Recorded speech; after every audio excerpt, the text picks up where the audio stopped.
Hello, Dave Warnicky here, letting you know that me and the great man Matt Stewart have some stand-up comedy specials coming to the Humdinger YouTube channel, formerly known as the Stupid Old Channel. They've had a recent rebrand. You can watch and chat along as part of the world premiere on Saturday, July 26, 2025, or watch any time afterwards. We both have full-length 50-minute shows to watch for free. I'm really hoping they will become the first stand-up specials to get 1 billion views, so please watch or we might be very embarrassed with that prediction. Matt is also touring Australia in August and the United Kingdom in September, where he's also doing some live Who Knew It with Matt Stewart podcasts, so please get along to that. Details at his website, mattstewartcomedy.com. And now, on with the podcast. If you're listening to this, you're ready. Ready to join the industrial intelligence generation. A generation defined not by age, but by a shared mindset. To connect teams, accelerate efficiency, and drive innovation. Using the power of Aviva software to reshape industries. Turning real-time insights into real-world growth. Discover our stories at industrialintelligence.com. Join Generation I.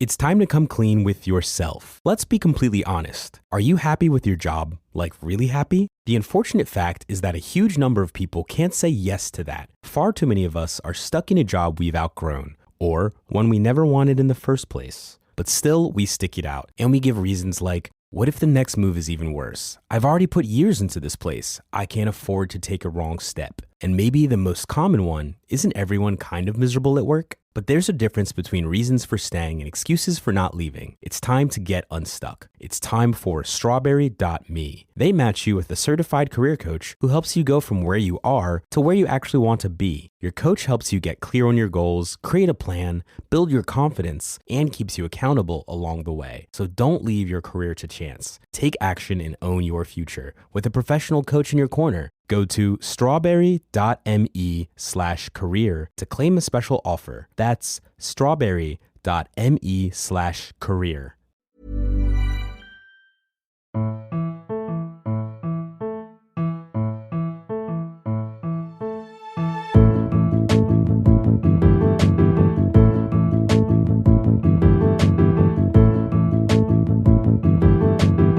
Hello and welcome to another episode of Do Go On. My name is Dave Warnicky, and as always, I'm here with Jess Perkins and Matt Stewart. Hello. Hey, how are you doing?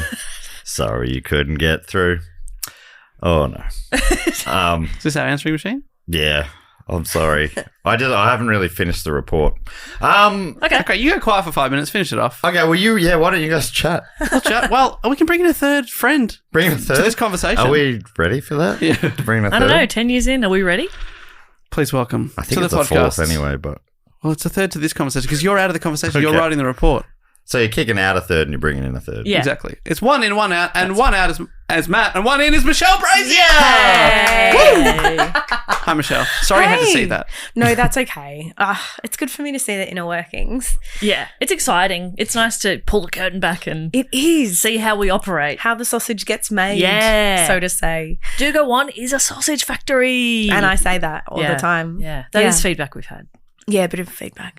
Just a bit of feedback. On Twitter, I have a sausage. You're gone. You're not here. Sorry, once you'll speak of sausage, you summon me. Bratwurst, Wiener Schnitzel. Is that a sausage? Makes me hungry. See, Matt's gone, but Hans is here.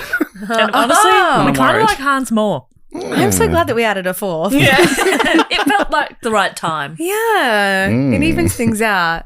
Michelle, thanks for hanging out with us today. I was in a car accident today. Yeah. And there were 4 cars. It was a 4-car pile-up, as they say on the news. That's wild. Can you tell us what you texted me? Let me open my phone. I don't know what I texted you, but I know you responded, ha ha ha ha ha ha. Oh, wow. I said, Was it just, I've been in a car accident, I've been horribly hurt.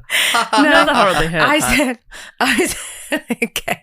I did 2 texts in succession. Yes. Saying, I have the car, don't need a lift, toot toot, all good. I love you, I'll see you soon. And then quite soon after I said, let it be known that I am fine. But I also have been in a car accident. Treat yourself. I'm okay. Eventful morning. See you soon. Oh, my And God. just said, ha ha ha ha ha. Sorry, but also, Because your car is cursed. Well, fuck. Yeah, it's got to go. I say as a friend, that car has to go. I like it. It's, So You the like car it? You think park. it's yeah, fun? aesthetically. What a beaut. A It's fun a little nice car. But Yeah.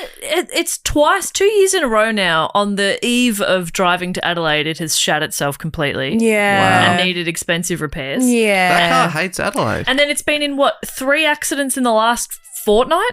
Yeah. Yeah. So I think the car is cursed and it has 3 to go. in a fortnight. Is Wow. it 3? Well, 2. 2. What the one of them was just the when we tried to go to Adelaide. Yeah, and yeah. it sort of made a loud bang Mm.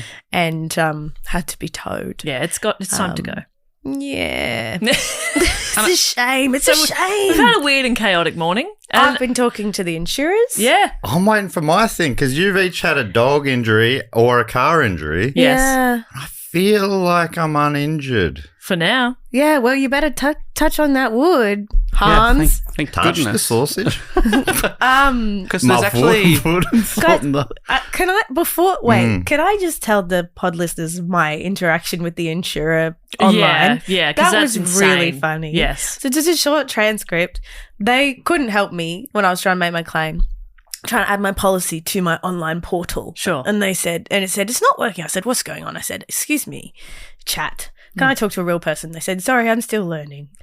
Can you reword that? I said, real person. They said, would you like me to connect you with a real person? I was like, yeah, babe. Yeah. And then they connected me with a lovely person called Gerard. I haven't said the insurer, so it's okay. It's fine. Gerard. It's Gerard's Insurance. Was- That's what it's called. Yeah, Gerard was like, I sent you a thing to reset your password. I said, babe, that's not the problem. He said, just try it anyway. I said, okay, reset your password. And he goes, does it work? I said, no. And he said, have you tried opening in a different browser? I said, yeah. He said, well, I've done all I can. He said, well, I've reset your password and we've tried it in a different browser. And it was like a thing that was obviously a checklist for his thing. And he was like, all I can suggest is you email app support. And I said, babe, I'm not using the app. Yeah. And he said, who's babe? Who's babe is pretty funny. Who's babe? It's And I was funny like, that you said. Jared's ready to quit. It's funny that you wrote babe. Oh, I've worked in customer service in an insurance company. Jared wants to die all day, every day. Who's babe? And it was like 10 o'clock in the morning. He's already done. He's had enough. He's had enough. He said, what's the app? He said, Who's babe? And I said, So passive aggressive. I love it. I know. And I said, oh, sorry, I'm not using the app. I'm using it. And he said, online services portal. And then he said, calm. And I said, what? And he said, calm down. Just calm down. Incredible. I said, When does calm down ever work? I said, Jared, it's crazy that you would say calm down to me. There's so many people who would report you for this. Yeah. But in my defense, I called you babe, so Yeah. we're kind of even. Yeah, now we're even. We both got our shots in. Yeah. And then he was like, so I forwarded it to the people and that you just wait. He said, you just wait for them to reply to you, alrighty? And I know, I'm certain, A, he's quitting today. Yes. B, he's not made a report. No. He's no. you just sit tight and you wait for us to call you. There's no We'll get back to fucking you. way. We'll get back to you. Yeah. He won't get back to you. He's probably walking out of the building right now Yeah. with someone on the line. Yeah, he's Hello. He's whistling while he's pouring petrol on the floor. Jared is done. So, yeah, an eventful morning. And now we're ready to quietly and respectfully listen to Matt. I like that And story learn. because I like both characters, and I think the too. real evil antagonist wasn't even one of the two of you. Yeah. No. I think we're mates. I think Yeah. we've met in the middle. I think it's two heightened people. Like, you've been in a car accident. That's fair Yeah. that you're a bit like, I'm not using the app, babe. but then he's just like, he was already so close to the surface that Yeah. one small push of him being called babe, he's like, I'm fucking He's not doing snapping. it. Oh, also, I forgot to tell you, the guy who hit me called me. And he's 100 years old. His name's Jose. And he was like, I don't have my number plate. I was like, what? He was like, do you have it? I was like, no, No, I don't have your number plate. I don't. I didn't pick it up and go, well, that'll be mine. I'll take that, I guess. Like it's somehow gotten into your car. He said, can you check your car? I said, it's not here, Jose. You didn't hit me that hard, Jose. I said, I've that got your photos. number plate's now embedded in mine. Yeah, I was like, I've got photos. Your number plate was gone when we had the smash. It was probably on the ground. He was like, oh. It's like, I have to go, I Jose. shouldn't have given you my number. Yeah. This was a huge mistake. Anyway, so it's been a morning. But we're okay. We're We're all okay. Everyone's fine. I'm feeling alive. Have you written a question now? Yeah, I've written a question. Great. Why would you even suggest that? Have I said on pod that I wasn't ready? You said Yeah. on pod you Oh, weren't yeah. ready. Oh, And yeah, also, okay. I could have been plugging my shows just then. I talked about Jared. We're all having a tough morning. Yeah. But your show, yeah, we'll talk about that soon. I think there'll be plenty of great Let's get to the opportunities. queue. Yeah, because people will be skipping over this bit now. Yeah, get to the So queue. we got People are to like, I've had enough. we got to get into the meat Yeah. of the episode, and that's Yeah. when your plug will really hit home. Thanks, man. Yeah. Okay. Shall I explain what we're doing here? Yeah. Yeah. What? So what we do here, in case you don't know, is we take it in turns to report on a topic, which is usually suggested to us by one of the listeners. We go away, do a bit of research, bring it back to the group in the form of a report. It is Matt's turn. He has written most of the report. We're reliably informed. He's going to riff the end. I'm looking forward to figuring out which bit he's just making up, which I'm so excited about. It's exciting. Matt, we usually start with a question, as we've alluded to. What's your question to get on the topic? My question this week is, I'll just read it as I've written it. Capital and largest city of Ukraine? Kyiv. Correct. Chicken Kiev. Yeah, that was the other option. I was thinking, Right. I was going to say, what is the full name of the chicken dish Yeah. that is filled with a butter garlic jus or sauce, perhaps? Kiev. Correct. Thank Michelle you. got it right as well. All right, Ding, one for ding, Jess. ding. Okay. Put it in the spreadsheet. People also say Kyiv now. What letter does Kiev start with? K. Correct. Yes. Everyone gets a point. I did it. This week's topic is about a woman named Olga of Kyiv. Ooh. Anyone familiar with her work? May I please share a quick fact about the Ukraine? Yes, please. President Zelensky Mm-hmm. is the voice of Paddington in the Ukrainian dub of the Paddington films. What the heck? Yeah. Freaking away. Yeah. Yeah. And Yeah. do they still get him back for the sequels? I think, no. I think since he's been defending his country against war, That would have I felt. reckon he's busy. But can you imagine if he was like underground in a bunker, having to be in a secure location to record Paddington in Peru? Paddington in Peru. Everyone needs a downtime. Yeah. I mean, maybe he is. I don't know. I hope he is. That's so fun. I think it's so charming. That's something that we'll look up at some point during this episode. Dave, that's your job. Okay. All right, this has been suggested by a bunch of people, including Andriy Korz from Kiev in Ukraine. Makes sense. Apologies for the name pronunciation there. Also, Andriy or Andre? Andriy. Ah. Surname Korzh. Cool. Andre Korz. Hannah Scollard from Canberra. Megan Castle from Guthrie, Oklahoma. Emmy White from Albuquerque, New Mexico. David Plant from Little Paxton, Cambridgeshire. Lady Paula Smith from Port Macquarie. Ariane from Ireland. Michelle from Port Macquarie. Alana from Australia, can't be more specific than that. Caleb Stanton from Christchurch, New Zealand. Di from Dubai in the UAE. Samantha from Montreal, Quebec. And Kayla Hodquitz from Toms River in New Jersey. we have to stop for 1 second because you said somebody's name is Lady Paula. Yeah, Lady-Paula. That's awesome. It's great. Also, yeah. Di from Dubai. Di from Dubai is really Welcome great. back Yeah. to Di from Dubai. That's crazy. I think this might be like there's quite a few suggestors, but also not from any one spot. They're spread around maybe 5 different countries, Wow. maybe even 6. I can't go back and count, No, you shouldn't. and I won't. Don't. Fuck, I can't. 1, 2, 3, 4, 5. I hate whispering. ASMR makes me want to die. Stop it. You got to stop 7. doing that. Thank you. 8. Oh, 8. Share it with I the think. class, please, 8. I Matt. believe 8. Wow. Including some of the all-time goats of question writing for Who Knew with Matt Stewart as well. So I knew it was going to be a great topic when Kayla, Ariane, and Emmy suggested it. They're 3 regular question writers. Amazing. Love it. And everyone else who suggested is also fantastic. So, Okay, it looks like he did Paddington 1 and 2. okay, they're the biggest ones. They're probably Yeah. the best 2. The third one's also very good. But I love Paddington in Peru. yeah, I liked it too. I'm not saying that. Felt like you were saying it. I wasn't saying it. I'm saying Just saying 2 and 1 were better. 2. I'd go 2, 1, 3. Probably. I'd go 2, 3, 1. Really? Because I've now seen the first 2 because of the Do Go On Movie Club. Paddington 2 we're covering this month, which is very exciting. And I'm thinking, Jess, are we going to do the third one? Should I just wait for the movie club before you make that choice? Look, probably. We Great. probably are. I'm excited to watch it. Jess and I saw Paddington in Peru together at the cinema. Yeah. It's so fun. On New Year's Day.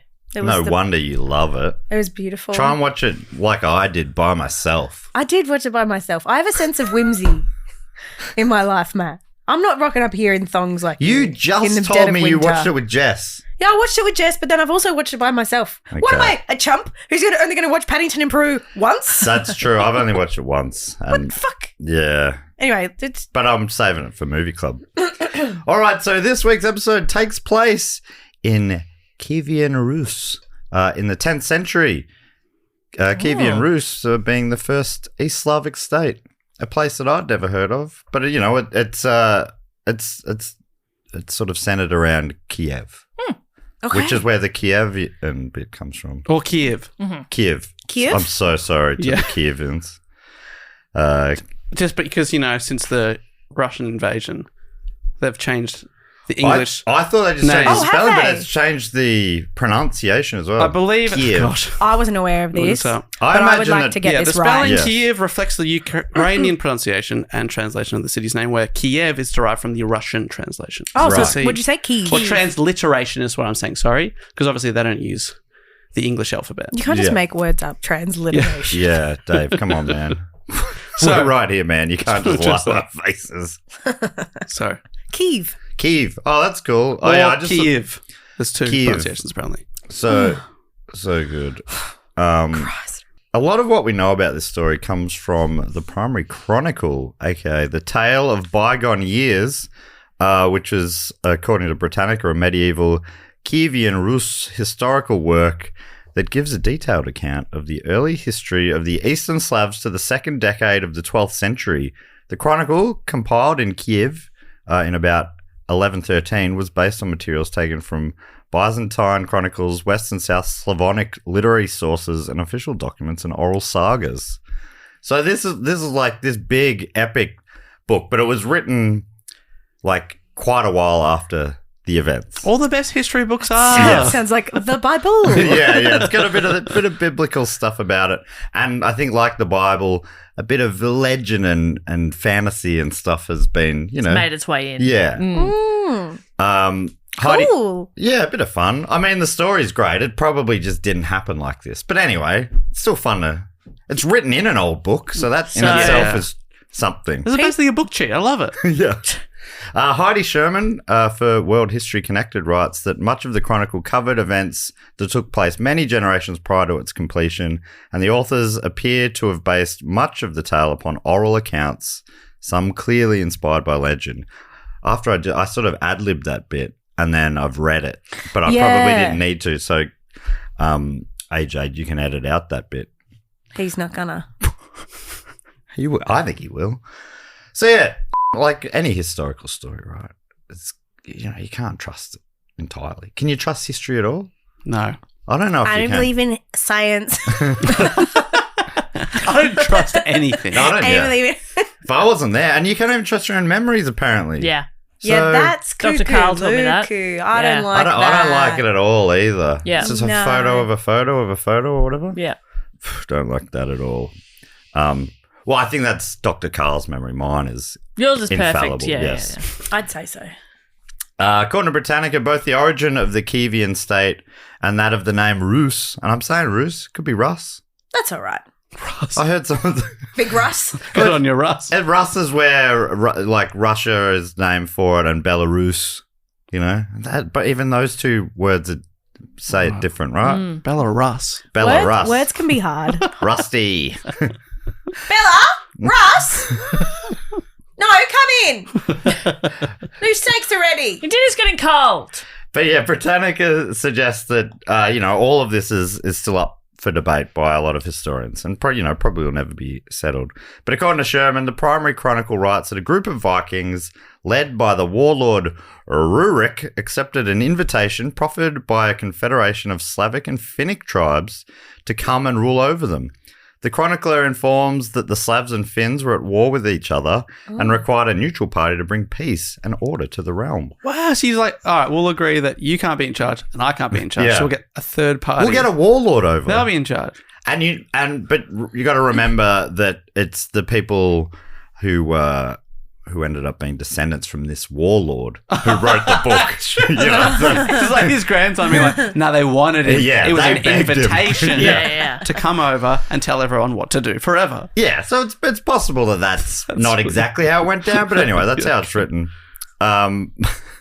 It was royal propaganda, basically, this book. But anywho, the Chronicle writes that a Viking named Oleg, a clansman of the warlord Rurik, became the ruler of Novgorod around 879, and over the following years, he travelled down the Dnieper River and took control of Smolensk and Kiev. There's so many nouns in this that I You don't need, can't place. Do I need to hold on to these? You don't need to hold on to these. Okay. Kiev is Hold on to that. Hold on to that because that's the center of it. But basically, we've got supposedly these two different peoples Yep. were fighting. Yep. They go, hey, can we get one of these Vikings from over yonder? Bring his gang down. And Yeah. we need a daddy. We need We someone need to a rule daddy. over us. Yeah. Oh, yeah. Sort of Yeah. like the history of Australia Yeah, when all yeah. those nations were like, can we get a Yeah, daddy? we And need England a- was like, we'll be daddy. Yeah, yeah. That's what the books This is say, a- right? Everyone Yeah. said, thank you. Thank you, daddy. Yeah, it's like that, Yeah. I'm sure. And then, so then one of the guys, this guy Oleg, he's one of these Vikings. He's from one of the. Is he hot? He's the, like maybe not the daddy, but he's an uncle, Is he hot? and I assume he's very attractive. Thank you. I'm sure the book actually probably said that. Yeah, and the unbiased book definitely said that. He was an uncle, but he was a real dad. Oh my God, what a daddy. And yeah, so he comes down, travels down the river, and he just starts conquering different places and peoples, Oh, cool. bringing them in. More people kept, please Please conquer us. come and invade us. And not necessarily. me. I mean, he turns Kiev into the capital of the realm because it's apparently it's just in a great spot strategically. And the other places, I think most of them were sort of, you live as you are, but every year I'm going to come and take a tax from you. Yeah, right. You're with us now. That's always so good when they take tax. I Yeah. think. Yeah. That's And good. imagine like how much easier his business would be once they brought in like bank transfers.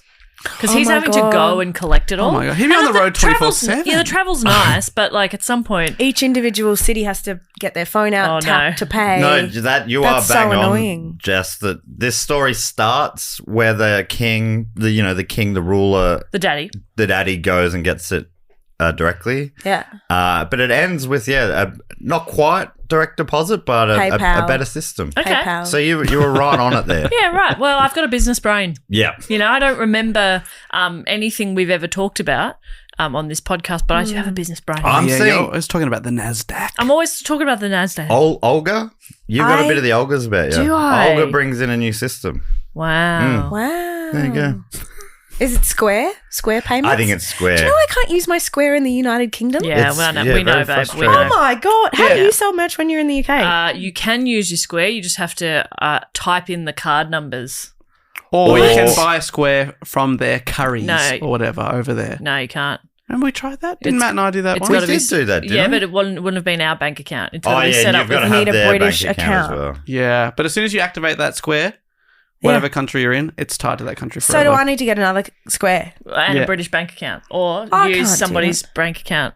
Bank. Bank account over there. I'm going to be... Or hey, type in everyone, credit card numbers. If you're coming to my show in Edinburgh and you want to buy a book Bring after, cash. just get PayPal. PayPal. Or Yep. Get yourself a PayPal and we'll sort it out. Yeah. Yeah, because you don't want cash either, do you? No, what am I going to do with that? Wait for some uncle to come and collect it? Throw it in the bag. So you don't have to have kept any of these words necessarily Yeah, in your okay. mind, but that's the general idea. A daddy's in town. Oh, have we mentioned that Goose, No. Jess's dog's here today? No, we've got a dog on the pod. All right, I'll stop sniffing the mic in a second. That did, I think listeners will assume that was you. They'll have to look to the video. My throat makes a lot of weird noises. Goose, what a funny fella you are. You're beautiful and you're so silly And you stink. and you are horrendous to smell. Yeah. But giving In an such good enclosed coverage space. for me over here, it's awesome. Such good Usually coverage. I'm like holding in, but like this is so. I could just go. Here's the thing too. Cover me. Goose, Yeah, cover Goose, me. come on. You might assume he's always this flatulent, but he isn't. It's actually just He's that your goose. he's very excited. You're his maverick. He's just excited. He's I don't know which one of us If is going I- through the windscreen. Can you guys hear me in the mic? Is that still okay? Oh yeah, nice. I've just got to hold this goose. yeah. You Hold hold this dog. Thank you so much. you hold sound him as great. long as you like. Someone told me to do go on. Do go on, please, Matt. I'm loving this, and I'm interested. Oh, that sounds sarcastic. I am interested. So like I was I saying. don't really care. So, like I was saying, Oleg turned Kiev into the capital, according to Britannica, extending his authority east and west of the Dolkov Dnieper waterway. He united the local Slavic and Finnish tribes under his rule and became the undisputed ruler of the Kievan Novgorodian state. The state stretched over varied lands, each providing different kinds of value to the rulers. Values as in things that they can take as tax. Yeah. At its peak, Kievan Rus took up a big chunk of modern-day Eastern Europe through Belarus, Russia, and Ukraine. And I believe that the Rus in Belarus and Russia comes from Kievan Rus, and of course, Oh. Kievan being Kievan. Sherman writes, from the north to the south, this is some of the different territories. From the north to the south stretched tundra, good for hunting, gathering, boreal forest and intermediate forest steppe for hunter, gathering and agriculture, and the steppe for pastoral nomadism. The forest zones were especially rich in fur-bearing animals like pine marten, fox, sable, and squirrel, as well as honey and wax. And then Sherman also says the more densely settled regions also supplied slaves. River systems. Yeah, I know. Sorry to be political on the pod. I know, it's pretty grim stuff I'm back actually- in I'm anti-slave. the 10th century. Yeah, Who knew? You're anti-slave. yeah. And you're the, well, Jess and Dave didn't Just speak me. up, so I can only assume silence is Just compliance. as bad. River systems linked the different zones and also made it possible to travel by boat to great empires of the day, such as the Byzantine Empire and the Islamic Caliphate. Sherman writes, the furs, honey, wax, and slaves could be exchanged in Constantinople and Baghdad for silk, spices, and silver in the form of coins. Cool. The Chronicle describes Oleg as a skilled warrior, defeating powerful opposing forces as he expanded his territory. like on his own. Oh, It's one-man army. This is awesome. Yeah. He's basically the Statham of his day. Yeah, how many guys you got? 10,000? Give us 45 minutes. Yeah. I'll sort them out. Yeah, that's all right. I can keep my brunch appointment then. Fantastic. I love Jason Statham. We know. We And you're all- right to. He's great. You're correct to love Jason Statham. Wow. Yeah, I think we all love Jason Statham here. I think we do, don't Yeah. we? We're divided on slavery, but we are But we can all united. agree on The Ascendants Jason have me and Statham. Michelle, anti-slavery. Uh-huh. Dave Yeah. and Jess, And we're here to silent. debate this. Silent, but you know what that probably means. But we love Jason. But you do love Jason. Sorry, Goose is being obnoxiously cute. Y- I know it's a podcast. If we do one clippable thing today, it will explode the internet. Yeah. But so far we have not. So far, Goose has done a lot of great stuff. but he's really visual. Yeah. Yeah. And we haven't said anything particularly interesting or funny. Well, pressure's on. And he is here because he has to be watched to see if the allergic reaction he had this morning comes back. His face exploded. We have to see if his face explodes. So it actually will be quite nice to have some video footage and be Yeah. like, here's the exact moment his face started to blow up again. That is fun. Yeah. I've heard that Frenchies are very easily dealt with medically. They You don't heard have, that from me? Heard that from me? I've heard they don't have many. You basically don't even need to have your vet's number. No, It's like a yeah. cactus. Yeah, Set and forget. Just leave them in a corner and they thrive. They thrive. They're invincible these Like days. a cactus naturally evolved to be like this. You are an assault to God. But much like Goose, this guy, he's a badass. He's a king. badass, that's right. And, depending on your perspective, maybe just bad. But that's everyone. That's history, baby. That's history. Yeah. That's everyone who's been written about in history. Exactly. Yeah. Anyone remembered that long? Probably not the best. That's so true. That's very true. Probably. Yeah, he always says that about Jesus. Normally off pod. Sorry, Dave. Well, he's not the best sure. because this guy's the best. Dave's always There's number one, whatever, dumping whoever this guy on is. JC. Number one, Jason. Number two, Viking King. Yeah. Number three, JC. JS, number 2. JC, number 3. Jesus have a middle name? Probably Goose. H. Yeah, Oh, Jesus H. H. Christ. People do say that. Hmm. There'd be a reason. I don't know it. Me either. Stands for horny. Jesus, holy Christ! Clean your room!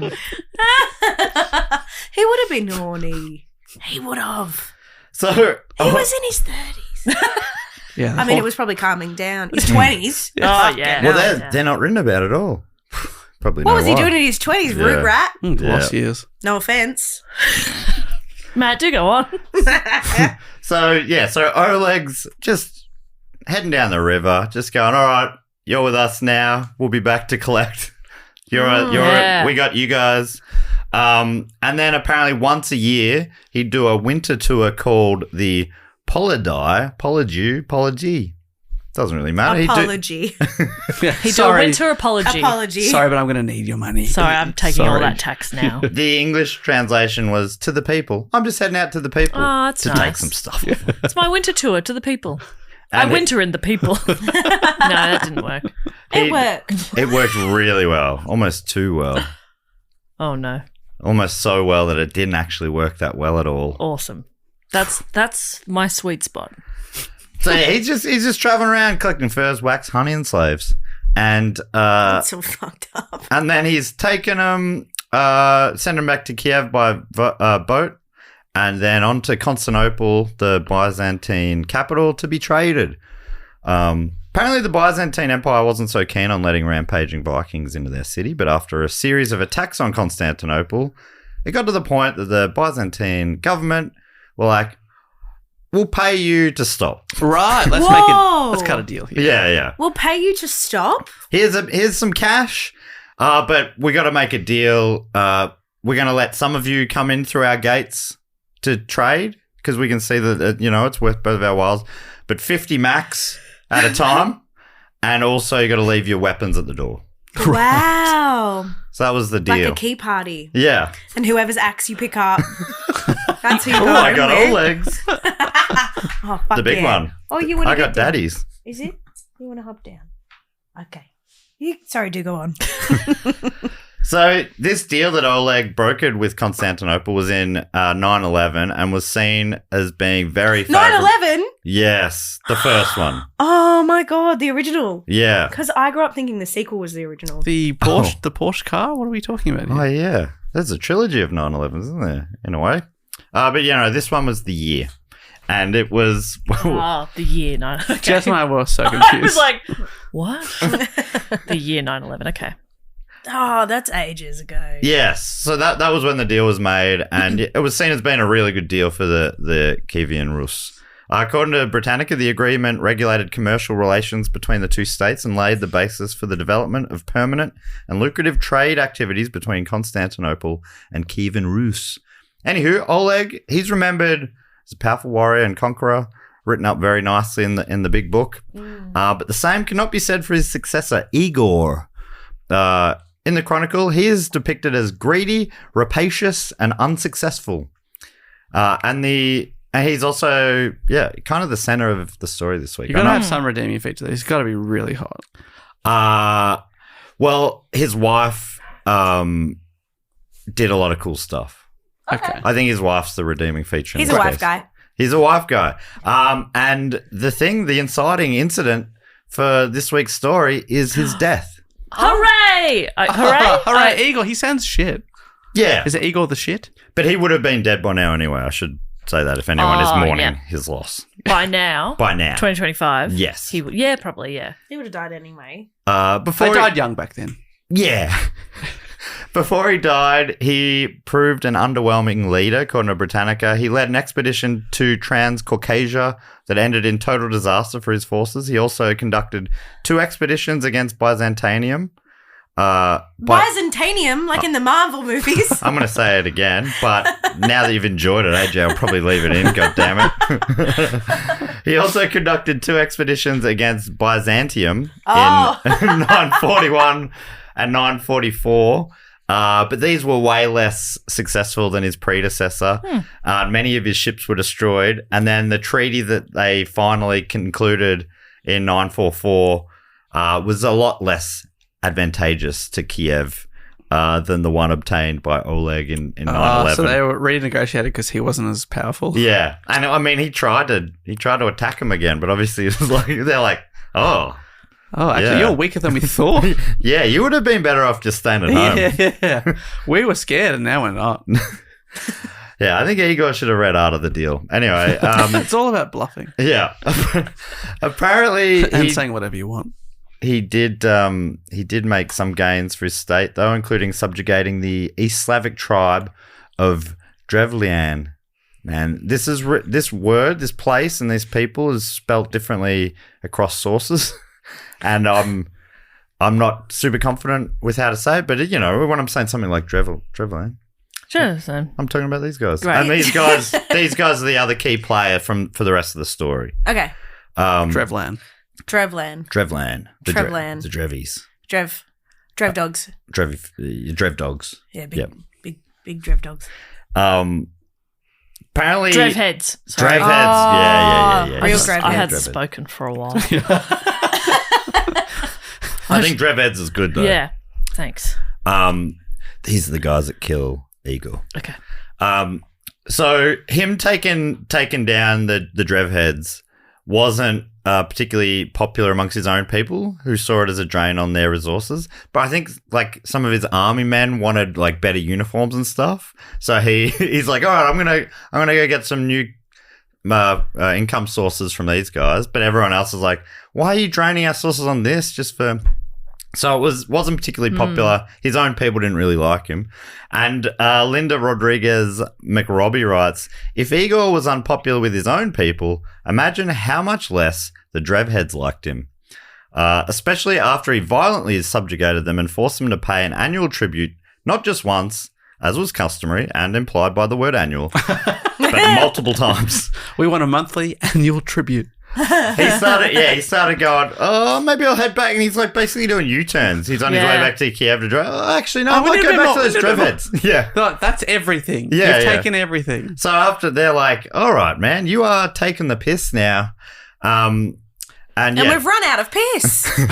You've taken it all. Yeah, they were peeved.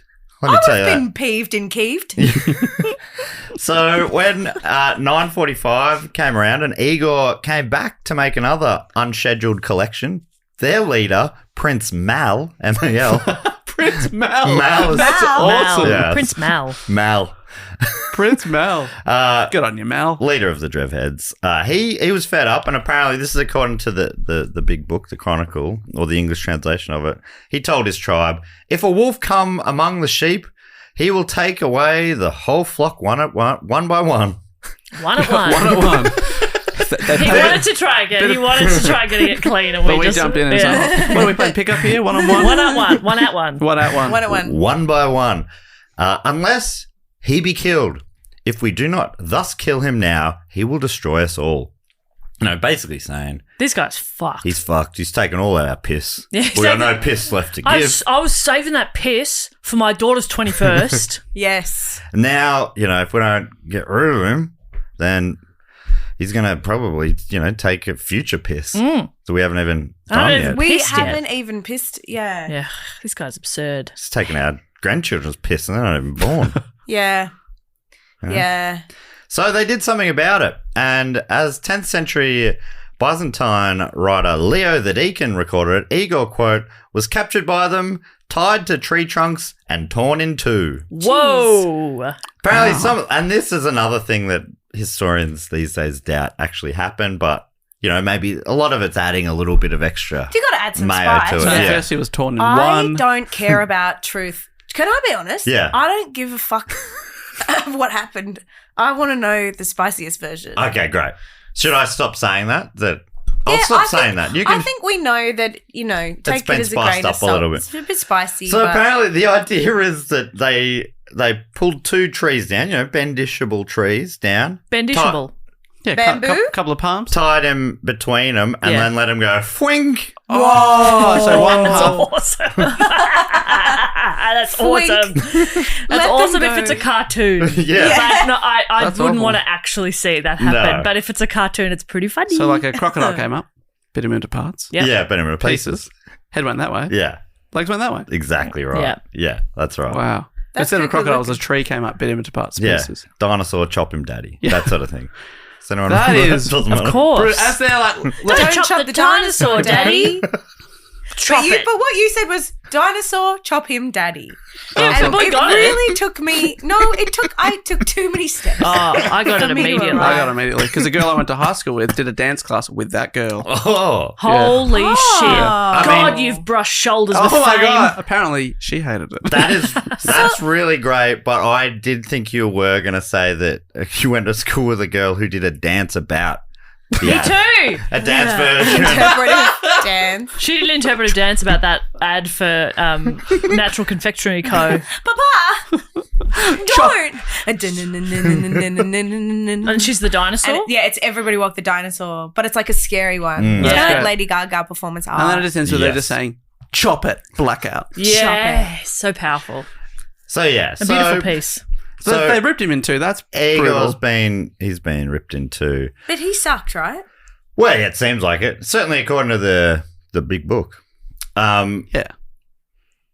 So yeah, now, chop him. now it's time to finally introduce the main character of this episode, Oh my Igor's God. wife, Olga. Sherman writes, according to the Chronicle, Olga married Igor in 903.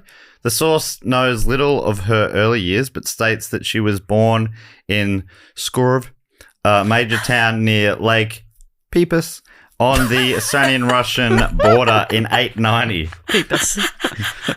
I would say I did look up a few videos how to pronounce And they said Lake Skurov. Lake Peipus, I Lake just freeballed it Peipus? there. Is that what we're thinking? Peipus? She was born in 890, 890. Well, see, this is and they got married in 903. Fuck. But it's Oh, don't do math. No. the They died at like 20 back then, though. hang so- on, is this right? They did used to get married quite young, didn't they? Yeah, but that's a bit too young. I'd say that's a bit too young. That's young. Particularly if you're like from a royal family or something. They're often matching you up, Yes. getting the tie together. The her birth date is like a circa. Got a little Yeah, C yeah. next to it. They're really not They're like sure about it because around. some she things was in older. the story. She's like, no, yeah, I'm 13. She's like 40. But also, it's weird because at that part of the story, she seems pretty young for that, and then later, it's like she's having a kid in her 50s, and they're like that maybe was unlikely as well. So there's a few things that are a bit like they're not quite sure about the timelines. Oh, she's awesome.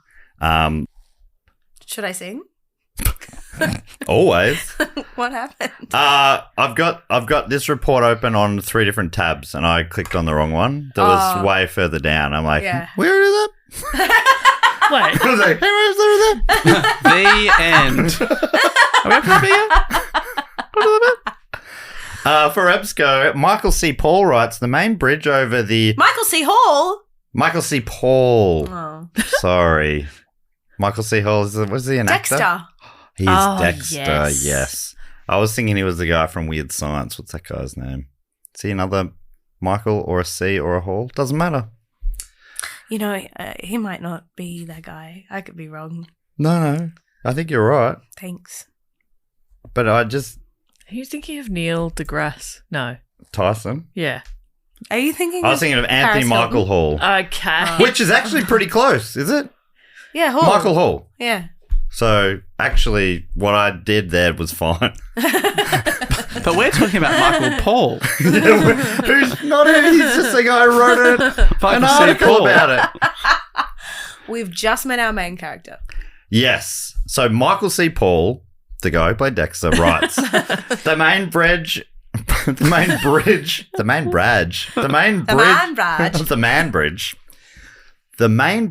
over the Velikaya River in Pskov is still named for her, and there is a cross on the nearby riverbank called Olga's Cross. Oh, cool. According to the Book of Royal Degrees, Igor met Olga while he was... Do you guys like a meet cute? 'Cause Oh my God, this do is I? one of those. Yeah. Igor met Olga while he was fishing along the Velikaya River in Pskov. Seeing a fish on the other side of the river, he called over a boat to carry him to the other side. I love this. He's like, oh, there's a fish over there. So I'd better hurry over there because the fish is going to stay in one spot. Don't cast a line near it or anything like that. I'm imagining it's on the bank. Like, Yeah. we're going to get a fish back in the water. He can't Oh, breathe. he's You're not trying meant to be up there. He's trying to help the fish. Yeah, fishing was a different thing back then. It was saving fish.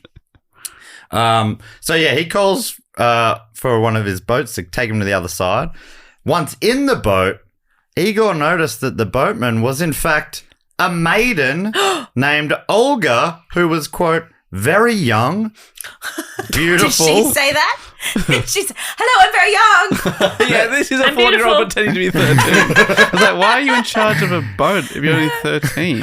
Very young, beautiful, and brave. I am, Oh my God, I am that's how beautiful, I I am introduce brave. myself as well. It's on, Very young, beautiful, and brave. I've seen that on your business card, actually. Yeah, thank you for knowing that. He was smitten by her appearance as, quote, his passions were kindled and he uttered shameless words to her. Jesus. What? What? Like what? It doesn't say. Sometimes I piss myself at night.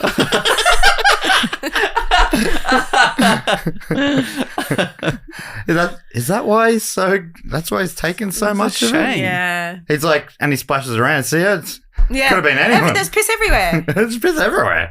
So it's not really... It's like Dave and Goose's farts in the Yeah. studio That's awesome. today. Sherman continues, Olga is not mentioned in the Chronicles again until 942. What about the fish? Did he save the Yeah, fish? is the fish okay?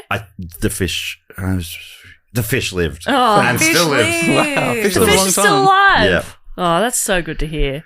End report. So, we hear a lot about the fish, but we didn't hear about her for, 30 years or something? Yeah, So- Yeah. decades go by. Much like Jesus in the Bible. I think because some of these stories are like, we're telling a story and when they're important, we'll tell you about them. When they're not, Yeah. things go along. She was around. She Yeah. was just at home. She wasn't noteworthy. watching Neighbours. Yeah, she was watching Neighbours. So she's brought up again when she gives birth to Igor's son, Sviatoslav. There's too many people. Yeah, well, he's just their son. They've got a son. Sviatoslav. Sviatoslav. Sviatoslav. That's a sick name. Call him the Pretty boy. cool. The boy. The boy. So this means that when his dad died, he was only 3 years old. Not ready to rule. Okay, brag. Not- Well, I was 18, okay, but we live for longer now. Okay, we're all special. We're equally special. Okay. And I think that's important if you are listening, Sviatoslav. Cunt. Sorry. But yeah, Sherman says the chronicle was compiled a while after her lifetime, and chronological slips are par for the course with medieval authors. So it's likely that some of these dates are erroneous. That's why maybe she wasn't in her 50s when she gave birth. So yeah, her husband is murdered. Her son's too young to rule. So that means Olga becomes the regent, making her the first recorded female ruler of the Rus. Now was the Drevheads' turn to take the piss, as they suggested to Olga, after they killed her husband, that she marry their leader, Prince Mal. Oh, Prince Mal. They're like, hey, we've heard you're single. She's like, he's not cold yet. Yeah. They buried him as well, the Drevheads. They buried him out by their place. Like, we come get married by your husband's grave, basically. I mean, Why? it's beautiful. Do they have to bury him in 2 spots? Because one bit catapulted over there. Yeah, it was the other it. half catapulted over there. Efficiency, Yeah. they just we bury him where he lies, which is, quite a few miles apart. We just dug a big channel. But yeah, they're like, Prince Mal. Think about it, Olga. You and Prince Mal, power couple. Yeah, Combine the two. that sounds like a match made in heaven. Yeah. Except that, Mal just murdered her husband. But apart from that. And they, I think the Drevheads were like, Mal, we've got the upper hand here. Yeah. We showed how powerful we are. We killed your guy. There's no man ruling your place now. So your place is without a ruler because there's no man. Yeah. You're just a little weighty. You're just a tiny little weighty. You couldn't do it. Too much work. You'll break it now. How will you watch Neighbours? Better if we do it. Yeah. So she goes. So they sent 20 of their best men to Kiev to put the idea to Olga. Mm-hmm. And Sherman writes, Olga met the Drevheads, the Drevilian embassy, outside the gates of Kiev, responding that she was intrigued by the proposal, but wanted to honour the delegation in a public ceremony the next day, to which they could be carried in their boats. Apparently, they were like, they'd come down the rivers and they're like, now you can carry us from here. They've been real pricks about it. Yeah. Well, they had to piggyback them all one by one. Yeah. Or no, the whole boat. Like, they'd lift up the boat and all the Drevheads would be in the boat and they'd just carry them over land. That is insane. That's the stupidest shit I heard in my life. Yeah. Just get off the boat. Put the boat in the Carry the water. boat. Carry us. But she was like, She's like, yeah, absolutely, of course. and she was like, you know what? Hey, it's not like my husband that you killed is going to be able to rise from the dead. I need a husband, obviously. Yeah, obviously, I'm just a little lady. Yeah. Come back and go to your camp overnight. Come back. Chill on your boat. I want to set up a big do for you. Yeah. That's nice. So they went back to their camp, and once they left, Olga ordered her men to dig a large ditch right in front of her castle on their property. Something's going on. Then the following It's day, a party ditch. It's fine. Don't worry. She's celebrating a big thing. It's to cook a pig. yeah, Yeah. How a big's really this- big a pig, really big pig. a really big Yeah. pig. And then she said to her people, I want you to find a pig big enough for this ditch. And they're like, Queen, I don't think we can do that. They're like, maybe we should have We started should have with found the pig. We should have found the pig first and then maybe built like a ditch for that pig rather than like a ditch and then find an impossibly big pig. That's the thing. It's like, what comes first, the ditch or the pig? Yeah. Well, and then they've just thrown in their biggest pig and gone, well, that looks ridiculous. It's like a drop in a bucket. We're It's gonna like have a sausage in a hallway. I guess, do we get more pigs? But I don't know if we're going to eat Oh all my of it. God. That seems You wasteful. could make like a Voltron style pig where Yeah. a pig is each leg and a pig for an arm. Yeah. And then the biggest pig being the pig torso. Then we're kind of out of pigs, though. And Yeah. after one night, do you want to spend all your pigs on one the- You night? can't This is every spend pig all we your have. pigs at once. But you got to remember, this is the Drevheads, They're- True. We're combining our two. Yeah. Then Crews. we'll be able to use their pigs. Yeah, that's true. We took all their piss, but we left all their pigs. Yeah. This is according to Sherman. The Drevhead embassy presented itself in sumptuous dress, demanding that they be carried to town aloft their wooden boats. According to plan, the boats were dumped into the ditch and the men were buried alive. What about the pigs? Did they get the pigs out? I think the pigs got out. Quick, Oh, the pigs. pigs were Decoy decoy. They're like, pigs. come on, pigs. They just shoved there. That's pretty funny. Threw them in a ditch and then just started burying. That is because they're like these pompous people in their beautiful best garb, their Sunday yeah. best, and then they're like, Yes. "Hang on a second, no, wait, you're shoveling dirt on top of me." Yeah. They were like, we've got them. We got them cornered here. Wow. We're gonna make her marry our guy, Mal. I think Mal. that Olga might be a bit of a badass. Yes. I think Yeah. I think she might be a bit of a psycho. Throw him in the hole and Wait, bury them. looks like, okay, we'll go back in the 900s. I'm into it. I'm Okay, into yeah. it. I support women's wrongs. Apparently, like she even had a little sass to it. This was according to Rodriguez McRobbie. Apparently, before her men shoveled the dirt over them, Olga leaned over the edge and asked if this particular honor was to their taste. Is this good? Is this what? Is this good? Is You this feeling good? honoured? Feeling Wow. special? Okay. Happy We with carried this? your little boats. You Happy with this now? dirt? Do you Yeah. want something else? Can we get? Is this dirt fine enough for your taste? That's incredible. So it's clear that Olga was pretty PO'd about them murdering her husband, and she wanted revenge. She's a bad bitch. Even though, like, it sounded like he was a pretty dopey guy, Oh yeah. but she's still like, he was my dopey Love guy. is blind. Yeah, That's You know. he's my dopey fool. All right. As Rodriguez McRobbie writes, I can now reveal what her book's called. I thought it would give too much away. It's called Princesses Behaving Badly. It's so good. Is there just multiple stories? I would love to read that book, actually. I've got it on audio and in ebook form, and I'm going to be using it for future episodes, I'm sure, because there's a lot of great tales in there. Yeah. That's awesome. But this is Rodriguez McRobbie writes, her next move was to send word back to the Drevheads, requesting their noblest and most distinguished men to come to her court and accompany her back to their kingdom so that she could join their prince. If not shown this honor, she warned, her people would not let her go. She's like, you're going to have to send some more of your best over. They don't know what happened to these guys. That's so She's funny. Like, and then they need to tell me, I can't go come by myself. How could I? They won't let me. My people won't let me. I'm too little. Sherman writes, unaware of his first embassy's gruesome demise, Prince Mal complied with the wishes of his future bride. When the best men of the Drevheads, arrived in Kiev, Olga invited them to bathe before seeing her. Head off to the bathhouse. Oh, it's Enjoy beautiful. yourself. It's really nice. We're Clean yourself up. It's been a long journey. Our town's right on a natural hot spring. It is gorgeous. Normally, $100 to get in. You guys, make yourselves at home. Yeah. Please help yourself to towels, robes. I've worded up the cafe. Okay, Yeah. they're ready for you. They'll give you a Just croissant. enjoy. Give you a croissant. Oh. It would normally $48 for that croissant. Ask Sven does a fantastic macchiato. Yes. And a fantastic massage. Oh, the man has magical hands. We are so lucky to have him. So Yeah. yeah, please make yourself at home. Enjoy.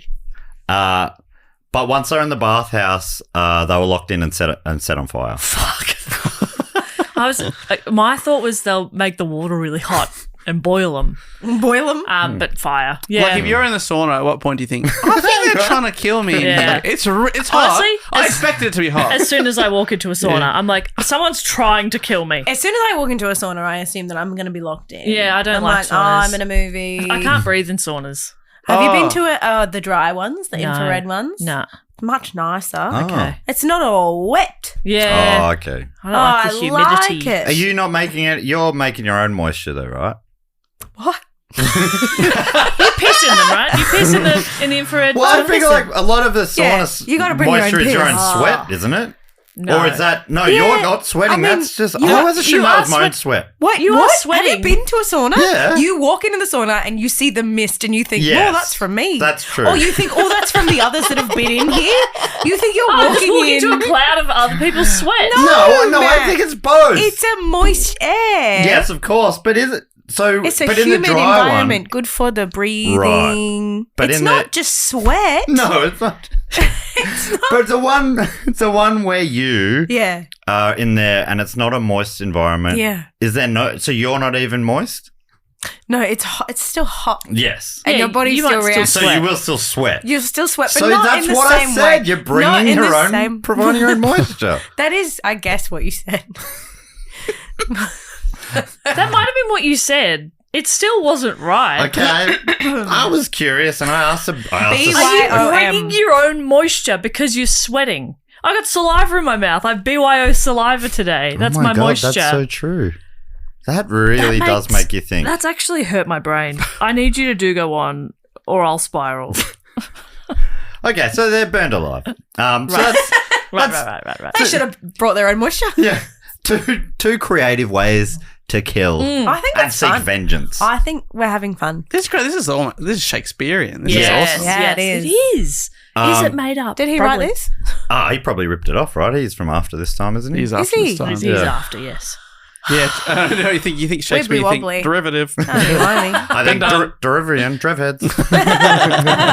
There it is. Rodriguez McRobbie and Rodriguez McRobbie. Which is continue- quite the name, isn't it? It's a fantastic Incredible. name. A lot happening. Rodriguez McRobbie writes, apparently no one was telling the Drevilians that every man they'd sent so far had been murdered. Like the word was not getting back. Send That's more so guys. funny. Where are Send the more. guys? They're loving it. Send more. We're having fun over here. So Send she- more guys. Well, she changes tact here. She sends a messenger to them saying, I'm coming. Let's have a party to celebrate what we're doing here. We're bringing us all together. Let's have a party to Red really wedding. And She told them to prepare great quantities of mead in the city where her husband was buried. Yep. So that she could, quote, weep over his grave and hold a funeral feast for him. Okay. She arrived with a small retinue of soldiers, and when the Drivlians asked where all their noble and best men were, she lied and said, "Oh, they're on their way." Did they not get? We must have overtaken them. Yeah, they are slow because you got those big boats. You guys have got I such fed beautiful them big the boats. The Big biggest boats you have, pig. yeah. And they are full up. Yeah, They are digesting. They're very full. Yes. Yeah, They're sweating it out in the in the hothouse. yeah. Why are you winking at me, Olga? Olga's messenger. Rodriguez McRobbie continues. In the meantime, she suggested they all get down to feasting and drinking. Let's party. Let's celebrate. This is They'll be here any minute. how Igor would have wanted to be remembered. Yeah. Partying with the people who killed him. Yes. And then saying, yeah, I'll marry you. Yeah. Yeah. For museum hack, Alex Johnson writes, the mead was flowing, but while the Drivlians were blacking out, Olga's men had been ordered to teetotal and keep their wits about them. When the time was right and the Drivlians were good and sloshed, Olga brought down the hammer, killing 5,000 of the Drivlians. Whoa. Although Johnson agrees, and this is all the stuff, 5,000 feels like an exaggeration. That's a lot. I mean, it's hard to sneak up on 5,000 Yeah. people. How drunk do they drunk need are to they? be? Yeah. Just going around and they're all passed out. Yeah, Just going, fully. another one, stab, Yeah. and a stab to And you. no one's waking up. Yep. This is just party games, guys. If anyone's hearing this, these screams are of joy. We're playing pin the tail on the donkey sort of thing. So by this point, you probably get the idea why one of our topic suggestors, Lady Paula Smith, described this as, quote, one of the most bone-chilling revenge tours in history. Oh, a Yeah, revenge hell tour. yeah. That's Whoa. fun. We should do one of those next time we go out on the road. Yeah. Taylor Swift revenge tour. I'm in my revenge era. That's awesome. Should we enter our revenge era? Yeah. Oh, could I come? No. Well, could you have it on me? Yeah. Okay. Avenge you or Revenge. you. take revenge on you? Nah, yeah. Revenge on me. Okay. God, I've done all kinds of stuff to you guys. Mostly hold a dog who's farting a I've lot. been holding this dog the whole time. Great work. Goose wishes to be on me, but not in a way that makes me feel comfortable. No. I imagine this is doing your core great things. Thank you. You can. I I just got want to whiplash say on the from the record, you car can put him accident. down at any time. Well, I put him down for a bit, and then he sat at my foot going, Yeah. so I thought, I'll pick him back up. And this is why I don't bring him to work. Can I Tim get does a- this as well. Can I get a quick That's why photo, you can't Michelle? bring him. Yeah. It's a nice Because photo. the way he looks is so funny as well. Oh, I didn't plug my show, guys. I just held the dog.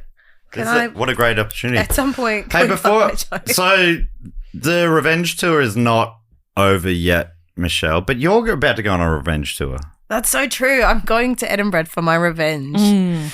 You famously hate Edinburgh and the Fringe, And so I'm gonna now take it's time to take revenge. Yeah. My book's coming out in the United Kingdom. I'm going to have a book launch at the Gilded Balloon. And I'm also going to do my new show, It's a Shame We Won't Be Friends Next Year, which has not even been on in Melbourne yet. So What the heck? you get it fresh. That's so good. I like how you're disrespecting them like they disrespect us by trialing their shows here before doing it. No, I would That is never revenge. disrespect Yeah. Edinburgh. I did it in Perth and Adelaide, Yeah, the that's cities. I actually really respect Adelaide. Yeah, And me I've too. been to Perth. I personally, I prefer Oh saying my early. God, Goose. It's That's the revenge. worst fart I've ever smelled. yeah. Put him down. Put him down. Goose, we're going to hop down. Oh my God. Veterinarian style. Put him down veterinarian style. But yeah, I genuinely do love seeing earlier iterations of shows anyway. I reckon, while there's still a few creases yet to be ironed out and whatnot. Yeah, although it is perfect and worth the ticket price. Oh, of course. But if you want to see it before, while there's still light in your eyes, obviously by the Yeah. time you bring it back Before to I'm sick Melbourne, of it. you'll be like on rote, just I'll be like, here we go. pretending stuff's improv, but it's not.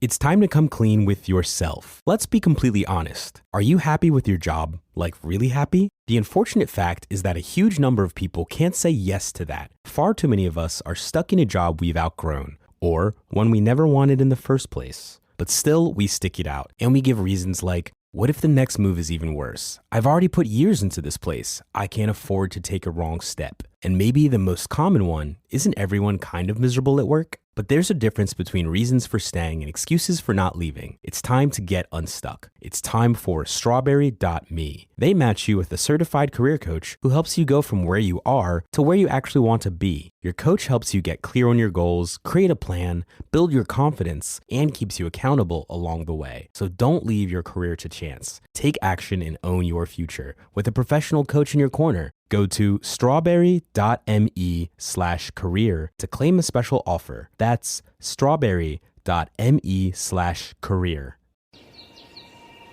Epic views, waterfall mists, summits, sunsets. It's all better outside.